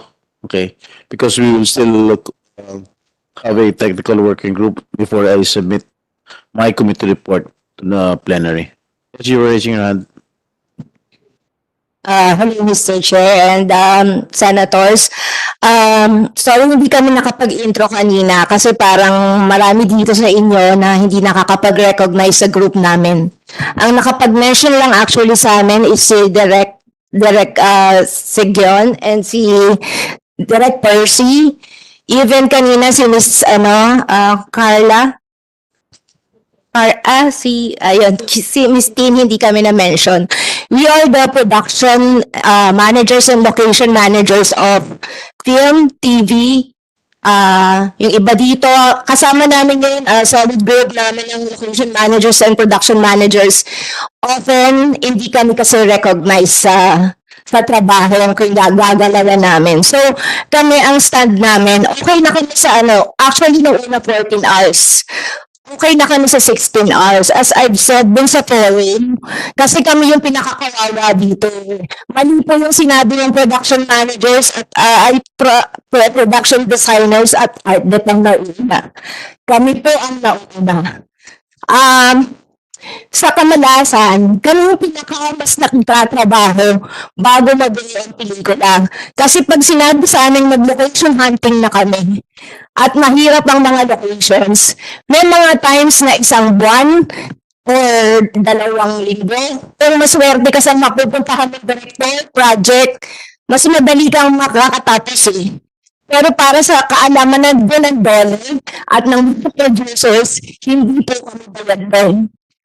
So kung sinasabi, katulad ng isang production, nagtrabaho ko ng 1 month, puro out of town kami, yung 5 hindi ako binayaran.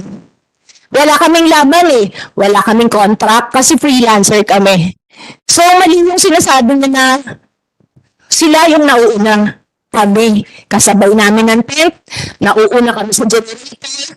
Kasi pag pinag sinasabi from technical eh, sana, di ba parang hindi naman kami 3 hours advance, 2 hours advance, during pre-prod, may sasama na each department.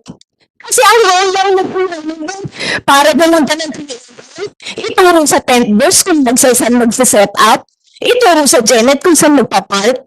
Wala ba silang common sense? Kaya lang diba kasi, sagot namin ng location eh. Sagot namin ng safety. Di ba pag naghahanap ka ng location, hindi lang basta makikita kami ng bahay eh. I-consider namin yung logistics, yung safety, yung parking, hahanap kami ng nearest hospital, ng police station, i-consider mo pa yung budget. So hindi lang ganun kadali. Hindi pag sinabi ng director na ganun pa ng mention, hindi lang tayo siya lang kakatapin namin eh. 10, 20. Pag ma-arte director mo, 10 lang diba? Wala ka na oras. Even sa location hunting, we will start at 5 a.m. para mas madami kami ikutin. Makakauwi kami 10, 11, hanggat kayang may kurma na location. So talagang, parang dito lang, feel namin nakawawa kami kasi kami talaga yung nag-violate sa time. So, kung mag-agree at gagawing batas yung Eddie Garcia, okay na kami sa 16. Basta pag 16, pag umalis na lahat, alis na din kami. Kasi kami tulugo eh. Tapos yung budget namin, parang bata pa kami, parang nagdagdag 1,000. So kami, tsaka kami, freelance kami. The rest ng kasama namin, taga-network. So, we're also protecting them. Ang lang ng freelancer, mas konting mas konting increase sa talent fee, pero wala kaming mga benefits katulad nila. So yung kaninang na-mention sa pag-ibig and tama naman sila, sir, eh. Kumukuha kami ng self-employed. Hindi namin na yun, kasi thankful din naman kami sa producers, eh. If not for the producers, wala kaming kabuhayan. So pag dinakayan nila kami, may kabuhayan kami. So hindi na namin i-demand sa producers na dapat meron kaming SSS. Kasi nga, after 7 days, iba na naman ang katrabaho namin. So I understand that. Kasi choice namin maging freelance. Ang benefit ng Katada Network, meron silang benefits. Pero, nakastock sila sa ganong sweldo. Tapos Mr. Chair, kasi nanood ako ng hearing nung last time, na-mention din dito yung pagkain. Kami, hindi lang kami bayad sa location hunting. May tumatanggap na ang meals 65 pesos, 85 pesos, hanggang 100. Saan kami kukain? Sa karinderya? Pati yun, pagka malayo ng location, pati yung karinderya na ganun lang ang halaga, kailangan mo hanapin. Tapos hahanap pa pa ng resibo. Pero pagkasama namin ng mga boss, ang director, they can spend until up to 8,000 for the meals. While us, na laging nagbibiyahe, by land, by boat, by plane man yan, wala, ganun pa rin. Gaano man kalayo yung marating namin, pagkain namin, swerte ka na sa 150. Yan lang, ako nag-agree ako sa lahat na 14 hours, 16 hours max. Kasi let's face it, nagkakaroon naman ng internal na usapan eh. Dahil makikisama ka, pag sinabing alam mo rin naman yung side ng producer na yung ginagastos nila, di ba? O pwede bang ito na nila yung one Pero kasi kami talaga yung sa time. Dahil nga 2 hours before, para lang i-set up lahat ng parking ng tent. Kasabay namin dumadating yung Janet. Minsan nauuna pa kami. Yun lang po, sana mabigyan din kami ng recognition na bilang mga LNPM na malaki na ang hirap namin sa pagbuo ng pelikula at soap opera. Salamat po. Thank you, thank you. Thank you. Thank you, Nalisa. I understand your predicament. And I think the representatives of the Producers Guild are listening intently. And one thing I am concerned of is the food, yung binanggit mong pagkain. Siguro naman sana kung ano yung kain ng artista sa set, sana yun din ang pagkain ng mga maliliit na tao na nagtatrabaho sa set. Kasi when I crafted this kasambahay law, kung ano yung kinakain namin, yun din ang kinakain ng aming makasambahay. Sana ganun din dito sa industriya natin. Kasi hindi mga aso yan, tao rin yan, hindi mga hayop yan. Although mas mababa pa nga sweldo nila, dapat nga mas pakainin natin, mas masarap dahil mas matagal pa sila nagtatrabaho kaysa mga artista. Yung mga artista, maraming pera yan, pwede sila bumili sa mga restaurant, pero yung mga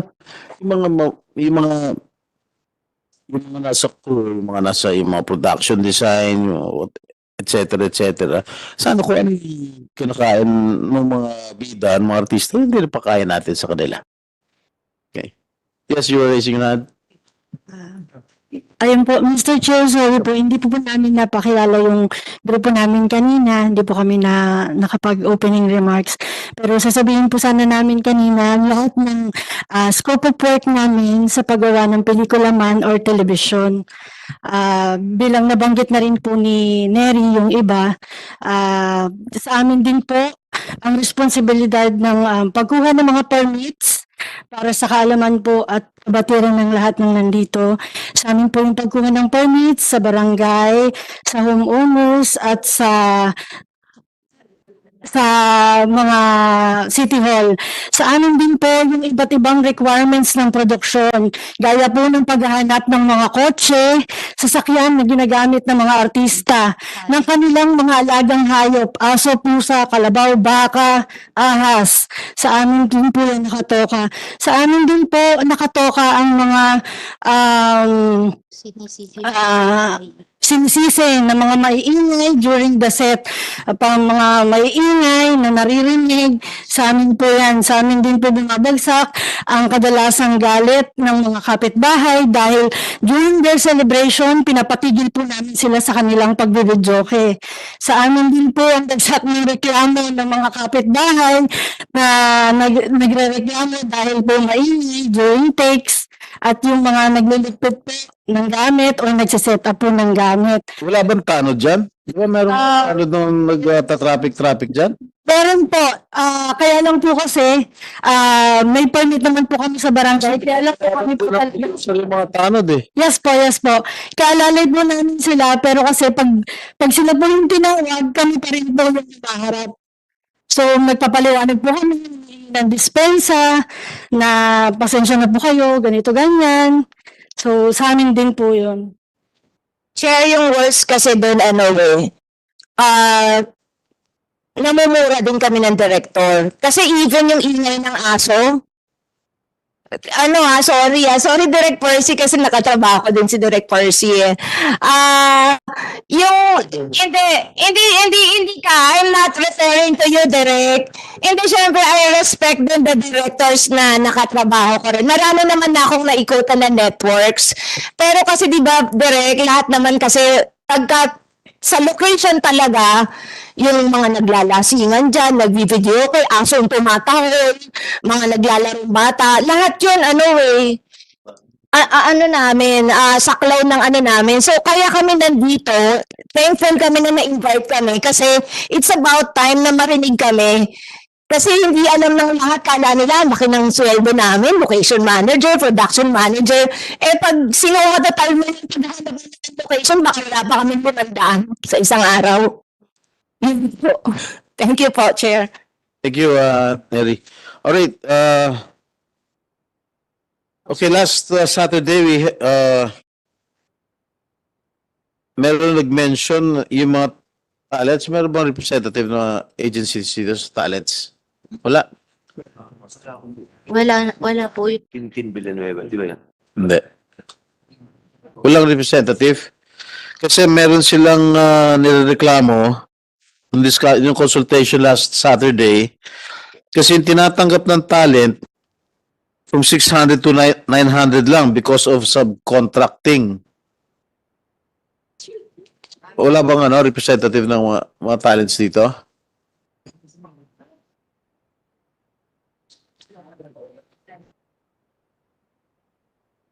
Wala. Inimbita ba, Comsec? Hindi niya inimbita? Hindi na imbitahan?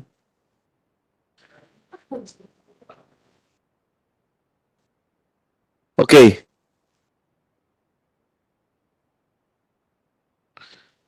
Okay, do we get a consensus among all the stakeholders concerned that the workers should be provided by the employers or the producers with insurance that will cover the costs of work-related injury, disability, accident, or death? Is it correct that the proposed bill will not entail additional cost to employers or producers as far as this benefit is concerned because it is currently being provided to the workers? Your comments, please. Any comment? Producer. Chair, yes, we are amenable to that. We put it in our position paper that we are we are already, actually, some of us are already providing. But yes, work-related. What kind of insurance? Work-related insurance, Mr. Chairman, that covers accidents, death, disability.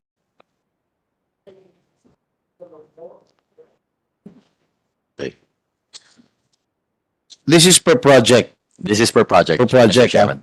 All right.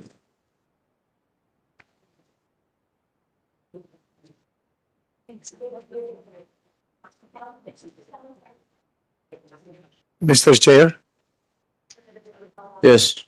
Ah, Kota ka na. well, pasensya na po. At meron lang akong idadagdag kasi. Yung sa insurance, meron ng pa-practice nun, pero hindi lahat. So sana, dito sa Eddie Garcia Bill, lahat ng nasa set covered ng insurance. At dahil nga Eddie Garcia, na-aksidente si Eddie Garcia sa set, so dapat kasama na rin na merong health team na nasa set all time at merong ambulance na nakasanda. That's what we discussed during the last consultation, and we will to incorporate this in this first bill. Yes, Mr. Chair. Insurance, yung medic, etc., etc. In safety officer. Yes. Yung safety officer, meron naman yata, no? Every time na mag-shooting, mag-taping, meron ng Yes, Mr. Chairman. meron na naka-assign doon. Yes, we already followed it already. Alright. In the DOLE guidelines now. Oh, mas Yeah, we applied it. Sorry. Mr. Chair, may request yung Department ng Location Managers that we also get insurance before we do location hunting. Kasi anything can happen eh. Dahil the whole day, wag lang sana pag nag-start na yung project. Kasi kawawa naman kami pag kami yung na-aksidente. respond. Mr. Chair, yes, it's when we say per project, it's from the start of the project, not from the start of the taping of the shoot. Including yung sa, sa Yes, sa mga location. because honestly, it is our problem because they go around. So if there's even an accident, it becomes our responsibility as well. So we want the insurance coverage to start from the moment the project is greenlit, which means that from the moment that the location managers start looking for the locations. Thank you. Thank you po. Thank you po. Thank you, Mr. Chair. Please we achieve something. May representative from GMA7 or ABS? GMA7? Yeah, yes, Mr. Chair, Attorney O'Seven. Ano lang yung nangyari kay Eddie Garcia, was it a minor accident or a major accident? As far, of course, sa history po ng safety ng company namin. No, just answer me. Was it a minor or a major accident? Of course, it's a major accident. Major accident dahil si Eddie Garcia yun. Ma? Tama? Yes, Mr. Chair. Ang nangyari kay Tito Eddie, natisod lang eh. Dahil because maraming mga kable. But that's considered as a minor accident. Kasi pag sa crew lang nangyari yon, minor lang yon. Dahil si Eddie Garcia ang natisod, eventually namatay, naging major accident. Tama? Mr. Chair, with all due respect, hindi po that is not how we operate, Mr. Chair. In fact, Mr. Chair, it is unfortunate that in the long history of GMA si Manoy lang po ang talagang death na nangyari sa set po ng GMA. So we're really pero we have to say for the record, Mr. Chair, that kung kahit sino po na miyembro ng crew yun, of course, we will attend to him, we will bring him to the hospital. The reason why I said that it was a minor accident, kasi siguro kasalanan din ng mga ibang crew na bakit kasi nakalawit itong mga kable dun sa daanan ng eksena, no? Kasi for me, that was a really minor accident that turned into a major accident because the one involved is Eddie Garcia. Kasi kung ordinaryong tao lang, hindi si Eddie Garcia lang yan, hindi si Eddie Garcia yan, hindi mo mapapansin eh. Hindi may headline yan eh. Correct? Am I correct? Di ba? So siguro hindi lang naman sa GMA7, siguro sa lahat ng ating mga producers, siguro pag-ingatan din yung mga dadaanan eksena ng mga artista, kahit yung mga crew. Alright, are there any other inputs that you want to share before this committee, before Percy? Mr. Chairman, we just want to note that we do recognize all the input of all the guilds. And we still stand by our position that we hope that there will be a technical working group where we can iron out all the details.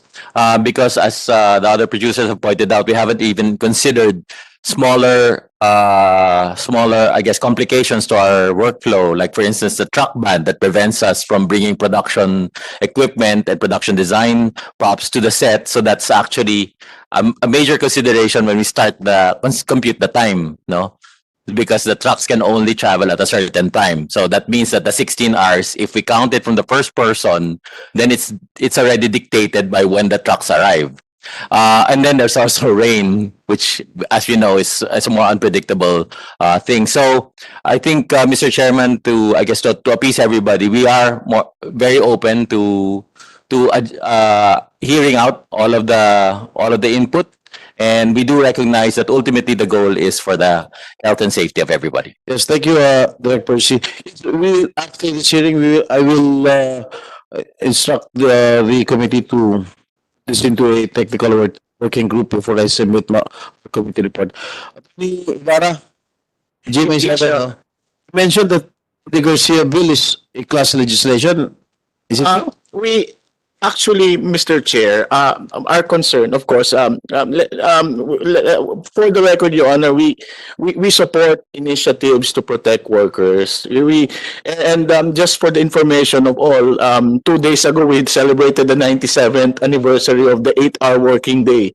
Alam po na lahat ng estudyante ng labor law dito that ang first attempt to have yung pong working hours started 97 years ago when a man called Henry Ford in-institute niya sa pabrika niya na 8 hours lang po ang work, and after that yung legislation came, meaning nauna po ang practice. So our concern, of course, Mr. Chair, with some provisions of the legislations proposed here is that gusto po namin yung we do support the good intentions of legislation na pagbutihin po yung kalagayan ng workers in the entertainment and the media industry. Pero po ang concern namin sana po ay hindi matibag yung batas dahil it could be struck down later as class legislation applicable only to a particular sector and alam po naman natin na the Constitution, ang ating saligang batas po, will baka po kasi makita later on ma-challenge sa korte yung certain provisions of law natin, lalo na kung hindi siya malinaw o ano po siya, applicable only siya sa ilang sektor.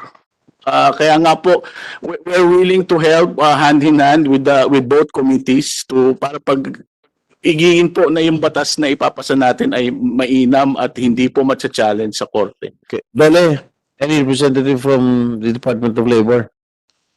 Answer. Is this a class legislation or not? May mga concern din, Mr. Chair, yung Department of Labor and Employment sa identification po ng coverage of the law.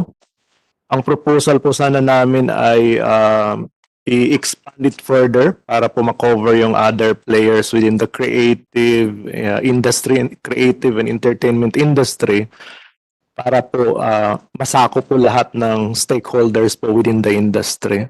In its present language, Mr. Chair, we are seeing po na may color ng it goes against yung equal protection clause of the Constitution, but it's not hindi naman po yun na sasabihin namin na nag-violate, but it can be cured po by expanding po the coverage of the proposed legislation. Can you give a position paper with regard to the class legislation issue? We will submit, Mr. Chair. How many days? Next week, Mr. Chair, we can already submit. All right. For the information of everybody here present, today is our last day before we go into recess. Okay, this is on its last day before we go into recess. So 1 month kami mawawala dito sa Senado, but still, I will forward this issue, this proposed bill sa technical working group. So itong buwan na October, kailangan pagtrabahuin pa rin itong bill na ito so we can come up with a win-win situation for all stakeholders concerned. Kasi I do not want to fail here. Once I fail here or we all fail here, okay? And I suggest that all you guys, all the stakeholders concerned, get their acts together, unite with each other. Sana magkapareho tayo ng layunin para tulungan natin itong ating industriya. Sa akin palagay, kung di pa namatay si Tito Eddie, hindi tayo magkakaroon ng ganitong klaseng bill. Hindi natin mapapag-usapan yung kapakanan o welfare ng movie workers dito sa ating industriya. Because alam mo, mahalaga sa amin, lalo sa amin ni Senator Robin, Senator Lito, Senator Bong, itong industriya nito because this is the industry where started. Hindi kami magiging senador siguro kung hindi dahil sa industriyang to. Kaya masyadong mahalaga at malapit sa puso namin itong industriya to. Sabi ko nga dito sa akin mga kasamahan, sila Robin, si Lito, tsaka si Bong, Senator Bong, sabi ko, apat na kami artista, apat na tayo artista rito, kailangan gumawa tayo ng paraan para ma-uplift yung welfare and rights ng mga movie workers dito sa ating industriya. So, are there any other inputs that you want to... Yeah, Mr. Chair. Mr. Chair. Yeah. Sino ba? Direct. Yeah, ang concern din namin lang sa DGPI kasi some of our filmmakers are documentary filmmakers, no? And this also goes into the issues that have been raised about coverage of the law. Yung bang we're just concerned na yung, I mean, our position is that sana yung safety, medical safety requirement, etc., not be made necessary for documentary shoots or back shoots that go on to covering special events that where the situation is not totally within the filmmaker's control, such as covering a Black Nazarene procession, halimbawa, or some natural phenomenon like bulkan ng taal or something, mga ganung yung pumuputok. So what we are requesting is to rethink that requirement as it applies to documentary shoots or backpack shoots na mga nagsushoot ng B-rolls, just so it is not because not everything in the content that is being covered is within the control of the it is basically a coverage. It's not making an event, it's covering something that is beyond the filmmaker's control. That's one. No, the other thing then, Mr. Chair, is we would suggest lang. We recommend removing student films from the coverage of this law and leave the universities and colleges and schools that teach film or television or whatever to come up with their own policies. Kasi the budgets definitely necessarily of the student filmmakers are much lower than commercial filmmaking, which is what is the naman at saka commercial television to commercial media making, that is basically what we're discussing here. So yung student filmmakers sana are taken out of the coverage of this law. So those two things lang. Okay, thank you. Before that, nakalimutan ko i-discuss sa inyo yung tungkol sa mga senior citizens na mga artista. Are they still covered with these 16-hour working hours? Kasi meron tayong batas doon. Am I correct? Na ilan hours yung senior citizen na pwede magtrabaho? Mr. Chair, it's 8 hours for senior citizens and 4 hours for children. We're following 4 hours. So 8 hours maximum sa senior senior citizen. citizens. Paano si Tirso Cruz pagka Hindi nga. Thank you, Kung Mr. 8 Chair. hours siya. Mr. Chair. I'm also a member of the senior na rin ako. Kunwari, ako may pelikula ako. Director. Ano susundin ko, yung 8 hours o 16 hours? Actually, that is a problem for us also kasi it's not the actors, also the directors too. O paano? Senior Ano susundin natin? Yung 8 hours under the law o 16 hours na pinopropose natin? Oh, Mr. Chair. Mr. Chair, kami we discussed this ang sa amin, 12 hours for senior citizens, pero if the senior citizen writes a waiver, then he can go then he should be allowed to work between 12 and 16 hours maximum. the children, 4 hours? Sa children, Minors. yeah. Let's just stick to the dole sa children. Merong dole 4 hours yata sa children. Ano ba ano natin? Dalo? There is an existing law, Mr. Chair, on working hours of children. For those under 15, hours po, maximum of 20. For 15 to 18, maximum of 40, but 8 hours per day. Alright. Yes. Yun lang yun. Yung mga senior citizen, pwede sila magtrabaho more than 8 hours basta magsasign sila ng waiver. Every time na nasa set, magsasign ng waiver? Ganon? Kasi if we, kunwari, nasa batas na maximum of 16 hours, ang trabaho, director, artista, mga senior citizen, ano nga susundin natin? Mr. Chairman, yung nasa batas na 8 hours. Okay, Mr. Chairman, kailangan kasi nakalagay dun sa House version, magkikreate ng tripartite na mag-discuss dun sa mga detalye. So I also expect yung Senate version dapat magkaroon din ng kailangan mag-create ng tripartite council to discuss the details of all yung batas na naipasa. Or is it possible for us to discuss it right now? Why are we going to put under the law the tripartite council? Doon pa lang di-discuss na anong mangyayari sa mga senior citizen kung ilang oras sila magtatrabaho. I don't get that logic. Yeah. Yes, okay. Through my experience from the past, kasi talaga matagal na ako, ang mga ibang senior citizen talaga nagsaset po sila ng time limit nila regardless of how long. By 12 midnight, I'll go home, finish or not finish. Meron po silang gano'n. But, yung po sa tinatanong nila for senior citizen, I think the discussion that I attended, ang ibig sabihin po ng 8 hours nila, correct me if I'm wrong, the 8 hours of work nila is encompassed to the 12 hours regulation.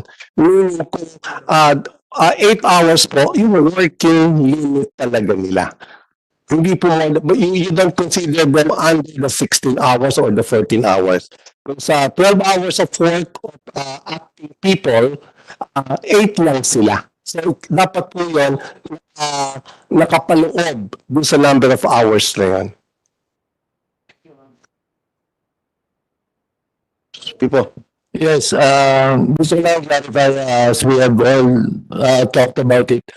We have a very peculiar industry kasi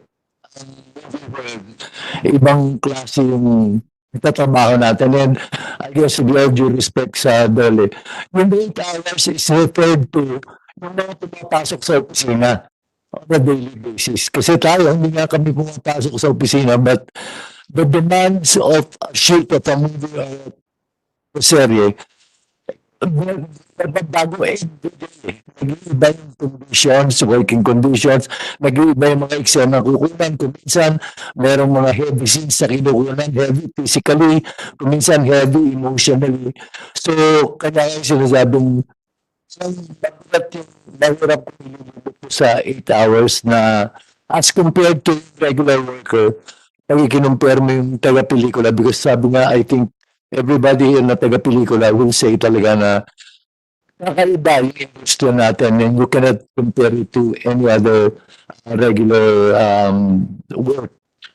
Yes, as I've said before, ours is a unique industry and sometimes we cannot just follow the provisions under the Labor Code of the Philippines. That's why I am suggesting or requesting our representative from the DOLE to submit a position paper with regard to the workers, the plight of the workers of the movie industry. Yes, Miss Villanueva. Yes, so with regard, on the topic of, yung child actors, syempre na meron po yung sa DOLE na dapat maximum number of hours, 4 hours lang po yung magtatrabaho ang mga bata. Pero sa teatro, sinusunod po namin yun ng 4 hours lang po yung pagtatrabaho ng mga bata. Pero I think it's a widely known fact na kapag sa television, may tendency po talaga na more than 4 hours ang pagtatrabaho ng mga bata. And syempre, yung mga bata, hindi naman po sila makakareklamo kasi hindi naman po nila alam na dapat 4 hours lang pala ako magtatrabaho. And syempre, nasa mga magulang na din po yan na syempre sila yung kinakausap po ng mga nakatataas na, mami, pwede pa po ba tayo mag-extend ng ano kasi meron pa po. So, syempre si mami gusto niyang bigyan ng pagkakataon yung anak niya na, baka ito na yung pagkakataon niya na magtuloy-tuloy maging artista. Kaya, papayag lang din po talaga sila mami. At tapos, syempre po,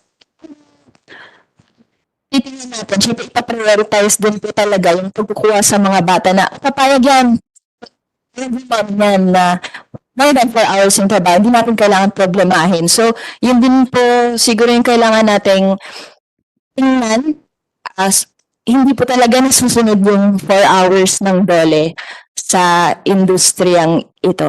Ayun lang po. Thank you. Yes. Thank you, Mr. Chair. Yun lang sa seniors ulit.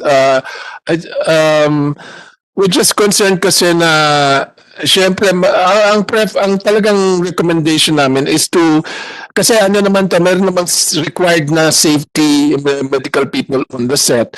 Merong maximum of 16 hours and then seniors are adults. They're speaking for themselves. They're not children. I mean, say they so if they feel that they have they are fit enough to work beyond, let's say, 12 hours and then they sign a waiver, our suggestion is to honor that waiver and let them work up to a maximum of that they choose to work, which is a maximum of 16 hours hard stop.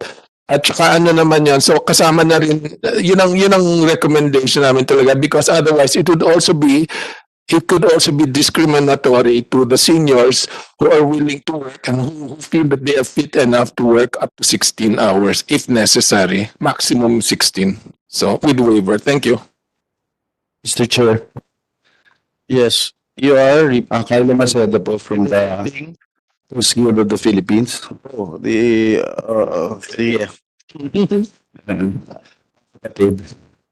in line with that thinking, kasi mape-prejudice po yung mga taong hindi po pipirma ng waiver. So, the bill might not be effective in that case. So, hindi na po yung effectivity kung lahat ng tao papapirmahin. Mapupuyat din po talaga yung mga senior citizens. We're talking only about the senior citizens. Yung senior citizens nga po na pipirma ng waiver.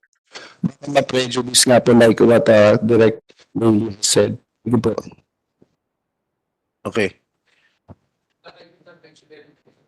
Prejudice. In fact, what I mentioned was it would be discriminatory to the seniors who are willing to work up to 16 hours if they cannot even sign a waiver. So our suggestion is to allow seniors to work up to 16 hours or any number of hours they want, basta 16 ang maximum, so long as they sign a waiver.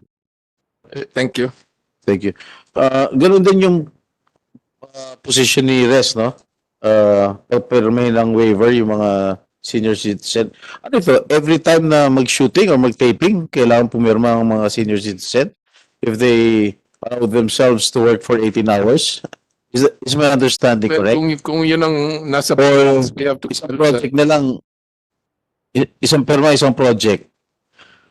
I think, Attorney Joji. Mr. Chair, I just want to correct the misconception of the use waiver. I think it should be part and inherent an inherent part of the contract, because when you say it's a waiver, you can only waive something that has already happened. You cannot waive future rights.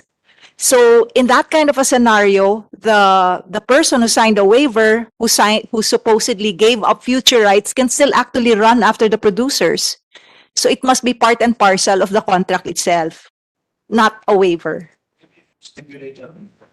Maybe you can stipulate that in the contract. Am I correct? Yes po. Yes po. Especially sa mga senior citizens. Yes po. All right. That would be a better idea, attorney. Thank you for your inputs. Oh, Mrs. Cancel ko lang to kasi sinabi kong prejudice kasi it will bear fruit kapag hindi pumipirma ng waiver yung isang senior na actor, baka hindi siya kunin, may fear of cancellation. So yun lang po yung discriminatory act, which is the prejudice nga to those people agree and working more than 8 hours. Thank you po. Okay, any other? Before I adjourn this hearing? Say, we still have to attend to another hearing. Yes, please identify. Your Honor, good morning. Attorney Emir Mendoza from the UP Law Workers and Employees Program. UP Law Center, sir. Yeah. Your Honor. With the discussions on the hours of work, may we just add that as we stated in our position paper, that overtime pay be granted for work after the hour. So whatever After the 8 hours? after the 8 hours. So if After work, the 8 hours work, after the 8 working hours? yes, Your Honor. So by R9 or R10, whatever the extension would be 14, 16, Yeah, attorney, submission is as I mentioned earlier, the movie industry is a unique industry. Wala kaming opisina dito. Wala kaming pinagre-reportan dito. Wala kaming amo dito. That's why I don't think that will sit well with the producers. May I get your comments with regard to the statement of attorney? No, you're right, Mr. Chair, and with all due respect, we also talking about rates that are much higher than minimum wage. So it's already built in a way that we know that the hours are longer. That's why our industry is particular in that sense. Attorney, I hope you understand, no? Kasi kami no sa pelikula, naintindihan namin, iba yung industriya namin. Wala kaming amo dito, wala kaming pinagre-reportan, wala kaming opisina dito. I'm talking about the actors, and the actors as well. Yeah. Okay. Thank you for putting that out. No? Kung naman sa overtime sa mga producers naman tanong ko, 16 hours, after, magbibigay pa ba kayo ng overtime? Halimbawa, pakiusapan niyo itong mga artista, mga workers. Kasi usually, internal agreement, hindi natapos yung shooting, kailan mo mag-extend na oras. It's Hindi ba kayo overtime? it's not ideal for us, Mr. Chair, because Excuse me? it's not ideal for us. It is not ideal for you. That there will be an over, because actually what Mr. Morphy was suggesting, that it's a hard stop at 16. Yes. It's an easier arrangement to manage for us admin wise, because at least it's simple. You count everybody, because the moment there is overtime for one individual, it opens up a discussion for all the individuals. Of course. Like for instance, if you get an actor to work longer, then everybody else obviously is working longer. And that becomes a complication. So, but we do acknowledge again that every project is different. So if it's on a case per case basis, it's an option, then it's okay. But we agree that the spirit of the law would be to stop at 16 for everybody's health. Yeah, siyempre hindi mo rin maiwasan. No? Yes. Minsan, nag-overtime tayo. Katulad nga ang minention ko kanina, minsan mayroong mga eksena hindi natatapos na kailangan din tapusin. Dahil kung meron kayong play date or whatever sa TV or sa movies, kailangan nyo tapusin. Are you willing to give overtime to these workers? Below the line. Yeah, yung discussion, Mr. Chair, about below the line, I think it's very fair because of the rates being lower. Willing kayo magbigay? Yeah, yes, yes, Mr. Chair. One day? Hindi. One day? Magkano overtime? I think depends on the per hour rate, Mr. Chair. Per hour? Yeah. So you have to compute I guess the hourly rate. Pro-rate niya? Yes, Mr. Chair. Because if you go overtime by an hour or 2 hours, then we pay for the 1 hour or 2 hours. Bayaran niyo isang araw. Mr. Chair. Permission to be recognized, Mr. Chair. Mr. Chair, I think that the question that needs to be addressed first is this: and that we've been harping that in our position papers, that we need to harmonize certain provisions of the proposed legislation and the labor code. Because, for example, the grant of overtime pay and premium night differential pay is actually a species of benefit that is peculiar po sa ating labor code. Now, the question that presents itself for us, the producer side, is this: certain positions po sa industriya, are they even employees or are they independent contractors? For example, let me just cite one particular case. Nandito po yung mga taga-ABS-CBN. Ang landmark case po dyan, yung case ni Sonsa. Sinabi po ng yes po, si Jason sa? Yeah, Jose Sonsa po, Jason Sonsa po, mas kilala natin. Doon po sa kasong yon, nag-file po ng illegal dismissal si Mr. J. Sonsa. Ang theory niya ay regular employee siya ng ABS-CBN, notwithstanding the fact na noong 1994, ang sweldo niya po is close to 380,000 per month. Malaking pera yun ngayon, mas malaking pera nung panahon na yun. Ang sabi po ng Supreme Court doon sa kasong yun, yung relationship, for example, ni Mr. Sonsa and ABS-CBN, alam naman po natin dahil sa kasong yun, si Mr. Sonsa was a host of a TV program. Ang sabi po doon sa kasong yun, hindi po siya regular employee. Independent contractor po siya. In the same way, probably po na pag si Senator Estrada o si Senator Padilla ay kinuha kong artista sa aming pelikula, yung relationship po natin ay hindi regular employment. And the principle here is yung freedom to contract. Malaya tayong nakakapag-usap tungkol sa inyong rates. Of course, dahil sa stature ninyo, hindi na yung relationship po ninyo with any producer or any TV network is more or less equal. Kaya nga rin po, that is the reason why doon po sa mga proposed legislation, titignan din po natin yung how we need to harmonize certain provisions. Kung kayo po ay actor o director, yung pong mga or probably head writer, yung pong rates niyo is dictated by the contract that you entered into. Pero kaya nga po ang hirap, for example, gawan ng tiering na magbibigyan pa ng overtime pay ang isang aktor na ang rate niya is 350,000 per taping day. So magko-compute pa po tayo dyan, magmamat pa tayo. Or bibigyan pa po natin siya ng night differential because from our stand ng mga producers and TV network, yung pong rate that has been determined by contract is the rate for that particular taping day or for that particular shooting day, kung ganun po yung rate. O minsan nga po sa pelikula, project rate, kabuuan ng project, ito yung ibabayad. Yun lang po, Mr. Chair. Thank you, Attorney. Meron pa? Yan, kakota ka na, mamaya ka na. Hello, sir. Good morning. I'm Mark Mariana from Associated Trade Council of the Philippines. Actually, gusto ko sana na mag-react from yung mga napagkasunduan yung last hearing, like in the 14 hours. Actually, yung pinaka-fundamental dito sa nakikita namin kasi di ba nga advocacy bilang tinatawag nito, no? So if we are to address yung pinaka-issue dito na yung the hazards that led to his death, we have to sticking to the same 16 hours would cut it. I mean, I remember when I was working in the industry, 16 hours is the minimum time that I would work in. Actually, 12 hours, mabilis pag sa documentaries.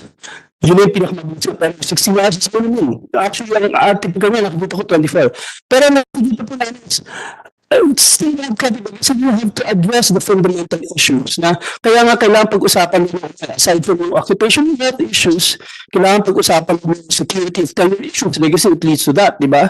Kasi kailangan mo naman yung dito sa ABC test of control test para sa employment based on sa California sa legislation mo na doon.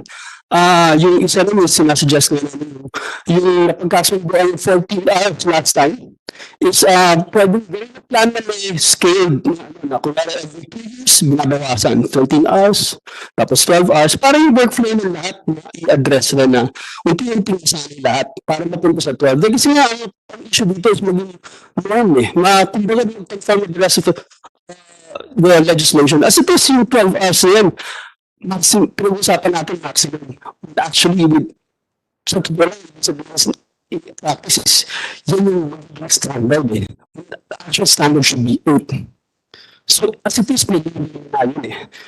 So, if we want to address yung the hazards that led to yung landmark case na kay Mr. Garcia is, kailangan talaga address yung issues na. Otherwise, doing the same and expecting results. Wala nangyari dyan. I'm glad na wala nang decision to R1152 nagkausap na because of the pandemic na civil life yan. Nasabi lahat ng unti-unti mo. Okay. Why not punta doon sa better working difference for all. Kasi pag-usapan namin dito yung test na yung balance in the total term. Whereas if you, the creative part, okay yan, yung creative effort takes time. And siyempre, those at the top, mas may power sila, mas may bargaining power. Mas kaya mo lang yung residents accounted for. Pero yung araw-araw mo, kaya. Kaya nga meron yung pinalagpas na yun, 8 hours, sinasabi ko tayo ng balance, 8 hours rest, 8 hours work, and 8 hours to do as you do, family time, education time. Kaya may balance yung tinatawag mo because it's a universal need. Kasama nga sa sinabi mo naman kahit yung potential protections na kunyari sinasuggest namin is an industry-wide something like the German society does it with their 20 workers. Meron silang fund na kung saan niko-contribute partly ng gobyerno yung SSS regular employment, 50% is yours, yung employee, 50% is the employer. So yung 50% employer side, pwede gawin kunyari 20% sa gobyerno, 20% galing sa industry. Bawat project something like sa construction industry sa India. Construction industry kasi similar to industry na maraming informality. So, maraming levels. Kasi nga, so social protection, may sustainable development na inaabot tayo. Ibigay natin. So, saan address na naman ito? It's fundamental. And we're glad na it's being addressed. Thank you, Mr. Mark Villena. Okay, we'll have to do this faster. Yes. Yes. Good morning, Mr. Chair. Thank you. Benjamin Alvera po from the... Benjamin Alvera po from the Sentro ng mga Nagkakaisa at Progresibong Manggagawa. Haba na Sentro ng Nagkakaisang? Mga Nagkakaisa at Progresibong Manggagawa. Sorry, haba ng pangalan. So we represent workers in the public and private sector, including po dito sa broadcast through the NABU, the National Alliance of Broadcast Unions. So affiliate po namin sila. At gusto ko lang din po balikan yung ine-emphasize po kanina pa, na isang malaking problema sa pag-establish nga ng regulation dito sa industriya pong ito ay peculiar siya. At kita po natin na iba't ibang pangangailangan, iba't ibang mga konteksto. At gusto lang namin dagdag ngayon ay konteksto naman at punto de vista po ng mga technical workers o yung mga manggagawa po sa likod ng camera na may sariling mga kondisyon sa trabaho na iba sa naranasan at pangailangan ng mga artista, etc. Halimbawa, sa work o sa hours worked, para po sa iba dito, lumalabas na consensus ay 16 hours maximum. Actually, para po sa mga miyembro namin, based sa mga konsultasyon across sa mga unions namin sa TV5, GMA, ABS-CBN, lumalabas na para po sa amin, 12 hours sa maximum. Ay isagaran na yun sa amin. So, isa po yung difficulty so how do we harmonize given na iba-iba ang pangangailangan ng mga manggagawa sa isang industriya. So open po kami sa patuloy na pakipag-usap at dialogue for that. At kaya rin po na-mention yung usapin ng security of tenure Kasi po na-mention nga kanina na isang mahalagang pag-usapan at klaruhin ay ano yung difference between our regular employees and independent contractors. Kasi po sa karanasan po namin na-abuso po yung kategory ng independent contractor. Yung mga trabaho po ng mga technical workers, mga camera crew na essential para po sa production, essential para sa trabaho ay for some reason na nakaklasify as independent contractor. So para po sa amin isa yun mahalagang tugunan ng pansin. Kailangan po natin ma-address yung endemic misclassification of employees. So isa lang po yun. So security of tenure, misclassification of employees na nag-undermine po sa right to self-organization ng mga manggagawa. So ilan lang po to at siguro po may mga salient points din na po pwedeng mapag-usapan po further with actors groups. In particular po, isa din pong gusto rin namin matugunan ay yung kultura sa workplace. In particular, yung may mga issues po tayo sa workplace abuse, harassment, verbal, physical, emotional, sexual. If may mga cases po na yun, open po kami na pag-usapan yun dahil hindi po rin yun tinatanggap ng mga manggagawa.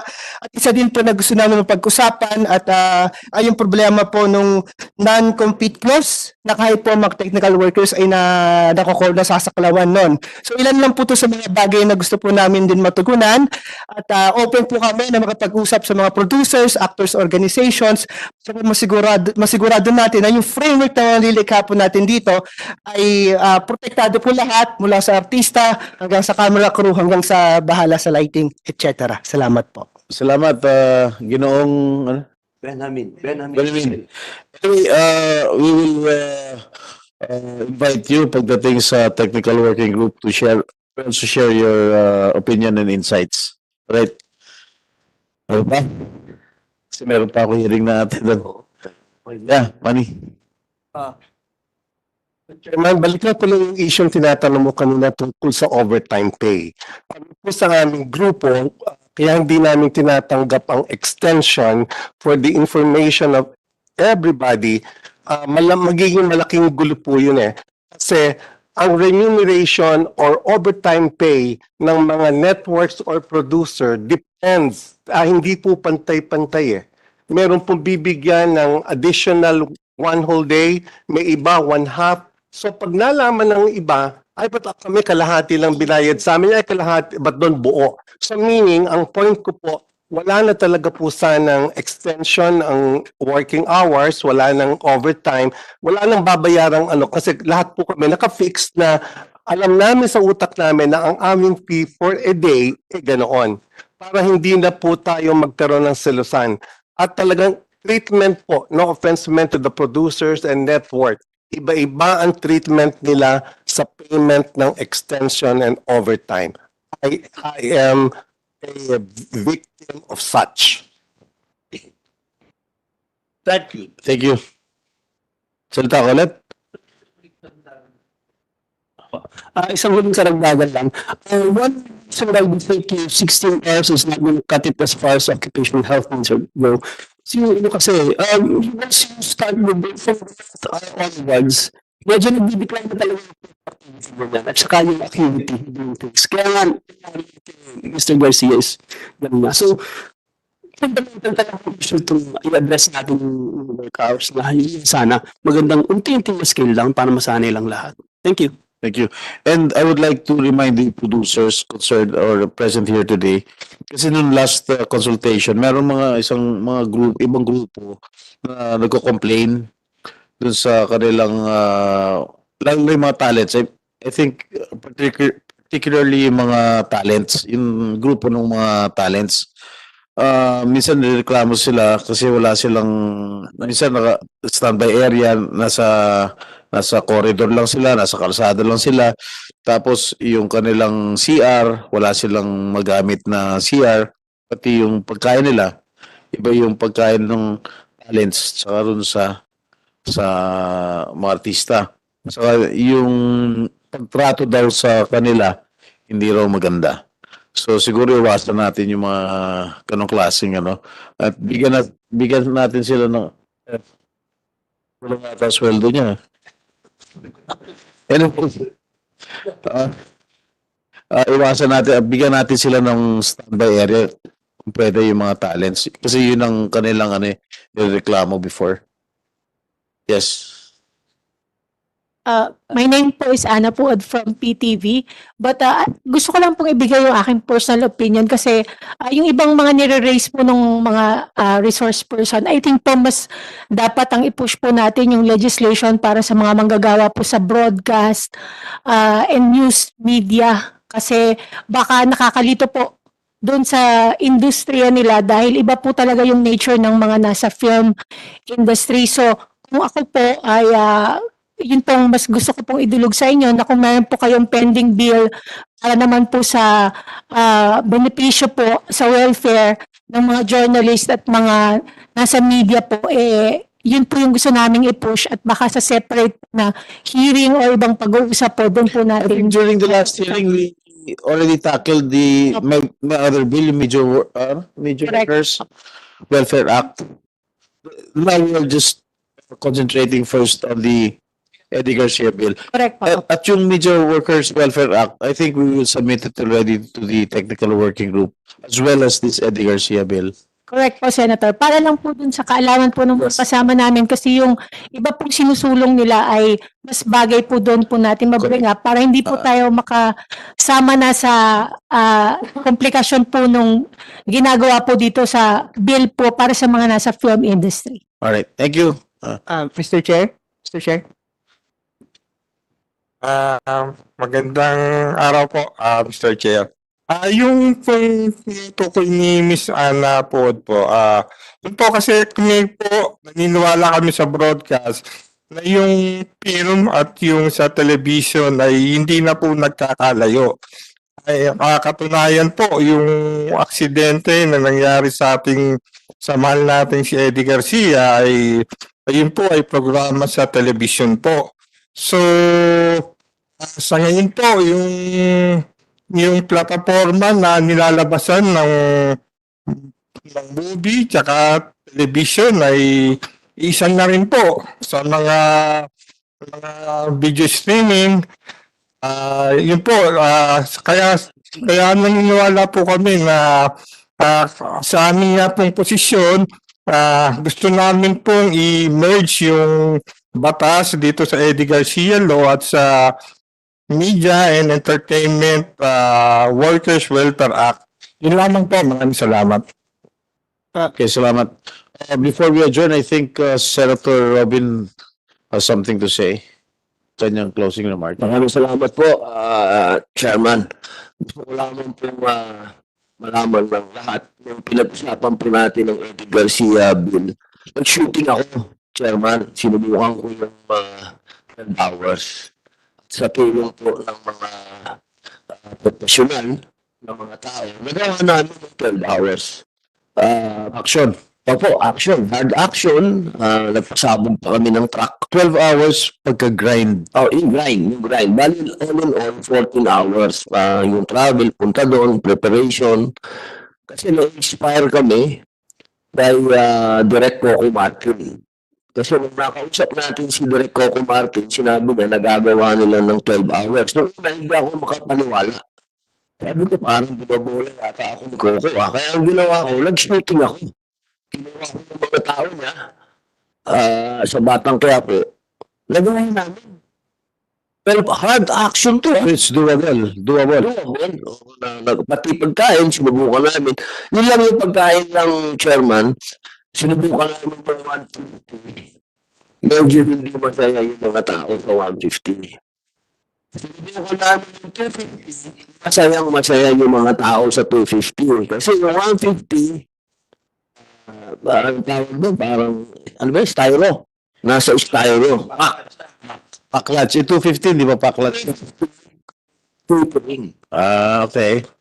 Ikot yung mga tao, unlimited rice, pwede siyang gano'n. At pinubukan din namin, may merienda.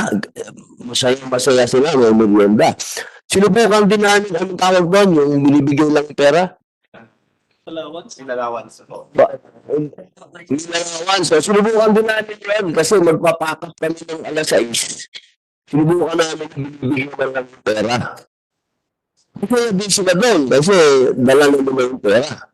O kaya, ang ano sana namin, ang punto ko, Chairman, kung gusto natin talaga matapos ng 12 hours, kaya. Kaya. Kasi kami, hindi naman kami nagkaroon ng preparasyon na 1 linggo. No? Nasa pre-prod lang muna Nasa kanina. talaga, yung, sikreto. Kaya yun lang po, Chairman, gusto ko lang po magpasalamat sa dalawang artista. Senator Robin, hindi lang siguro sa pre-prod. Kasi ang nireklamo rin, ang ininom kaya rin ni Direk Coco when we talked to him 2 weeks ago. Kasi pagdating sa set, minsan mas matagal yung chismisan, yung kwentuhan, yung mga marites-marites dyan. So, naiiwasan, siguro sa set niya, naiiwasan yung mga kwentuhan, yung mga chismisan pagdating sa set. Kaya pagdating sa set, trabaho ka agad. Tama po. Yan po ang ginawa namin, Chairman. Wala mo nang kwentuhan doon, talagang trabaho lang. Kaya po, Chairman, po namang pasalamat sa dalawang artista na nagpunta dito. Kay Mr. Dingdong Dantes, saka kay Miss Isa Calzado, at sa lahat po, siyempre, ng mga artista at taga-pelikula. Ito special mention ko lang sila kasi sa totoo lang po, sa kultura ng pelikulang Pilipino, mahalaga yung bida. Kapag yung bida ang nag-umpisa ng mga katulad ng mga ganitong pag-killers, nakiisa yung bida doon sa mga maliliit na tinatawag po namin, yung mga crew, yung utility. At nakiisa din yung bida, kikinig ang producer. Ewan ko, sa panahon mo nila. Pero sa panahon po namin, kapag nagreklamo kasi yung artista na sinasabi ng bida, yung pagkain naman, ayusin naman yung pagkain. Nakikinig yung producer. Kapag sinabi ng bida sa producer na isa't kalahating araw na po kaming nag-taping, baka pwede naman po bigyan naman ninyo ng